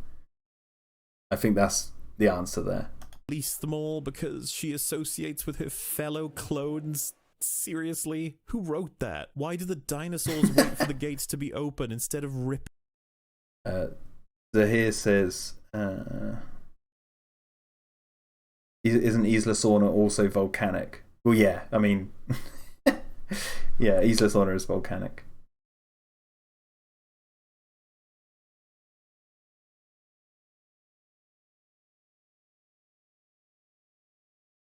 Each other.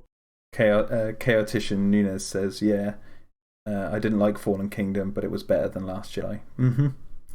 Yep.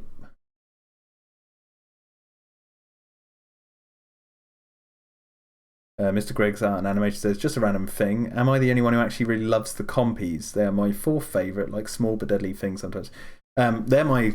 If I was to list them, they're probably my second favorite animal in the Jurassic franchise, just because of their, they're like land piranha or something. I just really like them. There's like tons of herbivores mixed in with carnivores. This is so stupid. How can you sell this as dinosaurs are free on Earth, Planet of the Apes style, when they can all be captured and killed easily with bullets? So silly. Stop trying to sell It's not just that some dinosaurs escape Lockwood's Manor and then it's Planet of the Apes style Jurassic World. It's all of the other DNA that got out of there. Because when the Endoraptor turns up in the auction, we're halfway through the auction.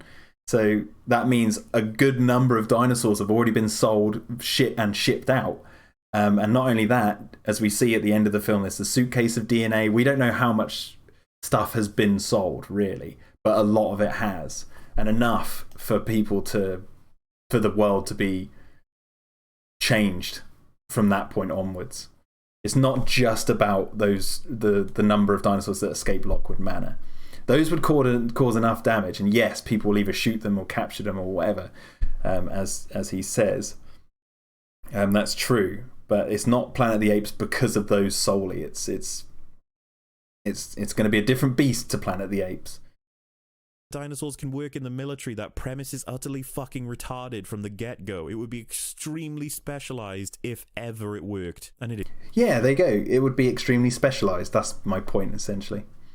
Is far from legal. You gotta sell them on the black market, so who is this idea for? Fucking Russians or something? They're gonna invade the US atop a fucking T-Rex? Actually, that would be a better film. Make that film. The point is that you're embarrassing yourself, movie. Everyone, I'm not saying he's being serious here because I think that was a joke, but there are a lot of people who say that, the whole military dinosaur aspect, such a stupid idea, but I would love to see a movie of that. It's like... Again. And you know why I think this was made? I think this film was created solely to have shit tons of dinosaurs to please the audience, and that's it. There's no story to tell, there's no world to set and build on, there's no message to deliver, it's just fucking dinosaur time. And we're gonna see all the dinosaurs again that we all loved so much in the first movie. We're gonna have Blue. We have a Carnotaurus. The Carnotaurus fights the Sinoceratops. In this Jurassic World, you will see more dinosaurs than you've ever seen before. We have the Mosasaurus. We have the T-Rex. We have a Baryonyx. Complaining about marketing. They're trying to sell tickets to the widest audience possible, and obviously lots of kids, I'm not saying it's predominantly kids, but a lot of kids go see Jurassic movies. Kids love dinosaurs, so they're going to sell it to them via that. And I don't see why that's dumbing down the film, just saying, hey, there's going to be lots of dinosaurs in this film. I don't see why that's dumbing down. No, I don't see how that's dumbing down. That's just saying there's loads of dinosaurs in this. Isn't that exciting? Come watch our film. In this movie. In this Jurassic World, you will see more dinosaurs than you've ever seen in all the other Jurassic movies combined. We have a brand new genetically modified dinosaur called the Indoraptor. There were scenes where we had so many dinosaurs in the same frame that we had to make the frame bigger. We have a Stygimoloch. We just all love the Stygimoloch. Seriously, fuck the Stygimoloch, and fuck the absolutely vapid characters relying on the charm of one guy. The story that cannot function without contrivance and complete luck. The confusing fucking messages it does actually manage to send, such as, how about we just fucking kill people randomly? Star-Lord got a bunch of black market people killed. Were they even evil? Well, they had to be. They were buying dinosaurs. That just makes them assholes. Were the civilians that they released the dinos onto evil? Well, I fucking... I'll make a point. He says here, was their decision to release the dinosaurs. It wasn't their decision, it was Maisie's decision. And no, it wasn't a good decision. We've been over this. I hope so. This reminds me of the wonderful scene in the previous film where they fillet themselves over the death of this random innocent babysitter and give her the most horrific scene in all of the saga of the Jurassic films. Oh, come on.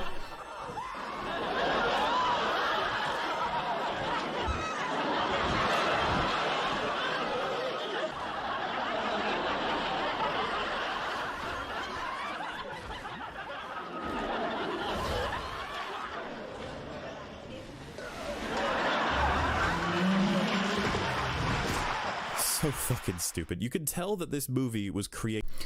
I guess he doesn't like that scene. I think, like, the whole Zara death situation is like there's people like, oh, this is so horrific. Like they're, as he says, filleting themselves over the death of this character. Seem to forget that it was the first time we saw a woman die on screen in the Jurassic franchise, and so it doesn't like gender of things doesn't really matter, but at the same time, it's like if you want like. Well, we just hadn't seen a woman die in the Jurassic franchise before, so like, if you're gonna kill one for the first time, make it memorable. Why not? Like, just make it make it the one thing that everyone goes, man, that was horrific. So it's not like being nice. It's not like, I don't know, being too nice to women. It's like you don't want to like sugarcoat their death. Or like have it off screen or something. It's like, no. They're going to be treated just the same as anyone else that we've had in the Jurassic franchise. Deaf and all. They're going to be ripped to shreds just as easily as anyone else. And, you know, that was, for me, that was quite refreshing. And I saw loads of people complain about it being too overtly violent. And it's like, well, you remembered it, didn't you? And that was the whole point. To set up the next one as well. Just piles and piles of sequel bait only to tell a nonsensical story in the interim. Dinosaurs already escaped, you pillocks. How about you account for those ones with a court case? It's a real shame that we ended up with Johnson level writing because you can do so much more than this. Remember how we started? You fucked it up for a... Yeah, Titan of Serpents says the dinosaurs are animals, they don't care. Yeah, I think that's the point the film was trying to make, as well as like, you know, making a memorable death for the first on-screen actress being killed. Because it's like, I'm not saying, by no means I'm saying this is what Mauler thinks, because I don't want to put words into his mouth, but like there would be people out there who'd be like, why do they only hate men in these movies? Because only men are dying and all this sort of stuff. And then you'd get the side of the internet who thinks there's some nefarious sort of intent behind the films to kill men only. And it's like, well, you can't have that argument anymore because they killed a woman in probably the most horrific way, but equally as horrific as some of the other deaths in the franchise. So it's like, yeah, dinosaurs don't care, they eat anyone. They even attacked a little girl in the second film, and I know she did live, but it wasn't nice. Yeah, and exactly. Chaotician says the novel canon is generally more brutal. Yeah, exactly. Exactly.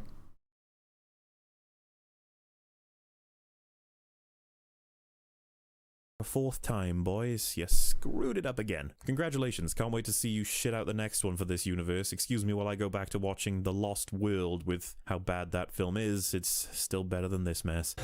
Hey, you!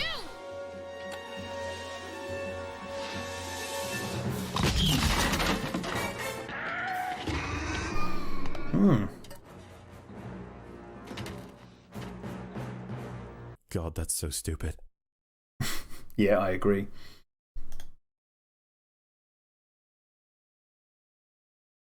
I need to do an unbridled praise soon. My blood pressure doesn't need this kind of stress. Maybe I can be nice for a second. The movie had excellent camera work. The director and or the cinematographer genuinely achieved something here. Little girl's acting was like phenomenal. She cried on cue and pulled off a sense of despair while actually being subdued, even though she's a kid. Seriously good stuff. On top of that, it's always fun to see dinosaurs eat people, even superficially, and Chris Pratt is as wonderful as expected, so who knows. Maybe you'll love it. Pity about the plot and the characters though, I guess. See you around, folks. Thanks for watching. See, he's not all bad. Kids. He had some things to say that were nice, you know? Yeah, no, there you go. So, people who have been sending me this video saying this undercuts your arguments and stuff. I'm not saying I'm right on everything. I'm just saying I've addressed it as best I can.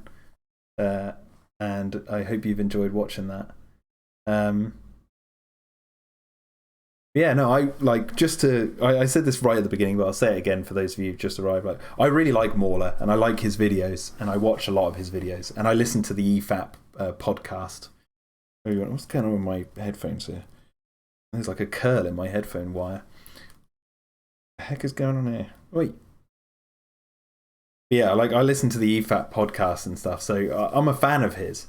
It's just I think in this video there's a few things which I've addressed in this video which I think might just be errors on his part, because he released the video on June 20th, 2018. So the film had just come out, and it was like, it feels to me like he rushed this video out to shit on the film and didn't really think about like leaving it to settle so he could get every negative that he genuinely wanted to say to make 100% perfect sense, if that makes sense. Like his Star Wars reviews, he does it for those. He takes so much time and effort over those, and they're really good, and they go into intricate detail about those films and why he doesn't like them. And for the most part, from what I can tell, I'm not a massive Star Wars fan at all. So there could be things in there that maybe are like this, but he hasn't rushed those out. So that's my point. Like I think he's still releasing his Force Awakens videos right now. I mean, look how long after that this is. So I think he's more of a Star Wars fan than he is Jurassic. But I think that, yeah, as I said, it feels like he just released this video to kind of get it out without thinking about it too much. You know, but he makes some good points.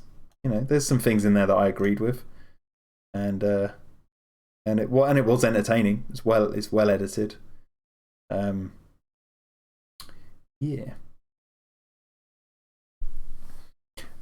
MCMXCI says, I agree with most of what Mauler said. I still enjoy the film though. There you go. There you go.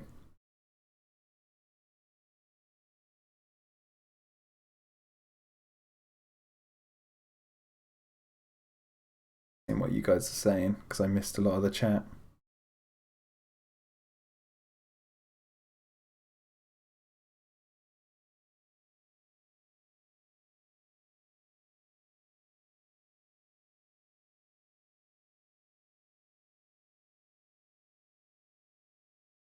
But yeah, all right. I think I'm going to end the stream there, guys.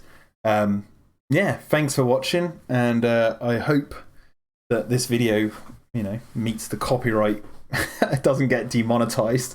I mean, I blurred the video and I put it behind a fence, so hopefully that's enough changes to the footage and that, and the whole fair use thing in watching someone else's video. I hope this all goes okay. It'd be nice to, you know, if it gets demonetized, it gets demonetized, you know, but I have to say, you know, I think it's all right. I think it should be all right. Anyway, guys, I hope you guys have enjoyed this, and maybe I will go back and do the wolf video. He said there was a wolf one for Jurassic World. I haven't watched that, I don't think, so I'll need to see what that's like and see if that's worth making a video like this for. Yeah, and I know like the EFAP guys like to watch other people's videos, so if those guys do end up watching this one, I'd love to chat to you guys. I love you guys. I'm a fan of you guys, so let's get chatting. But if not, oh well. And I hope I've at least made some good points, and or if not, then I have some things to learn, I guess. So there we go. Anyway, I hope you guys have enjoyed it, and I'll see you later. Bye.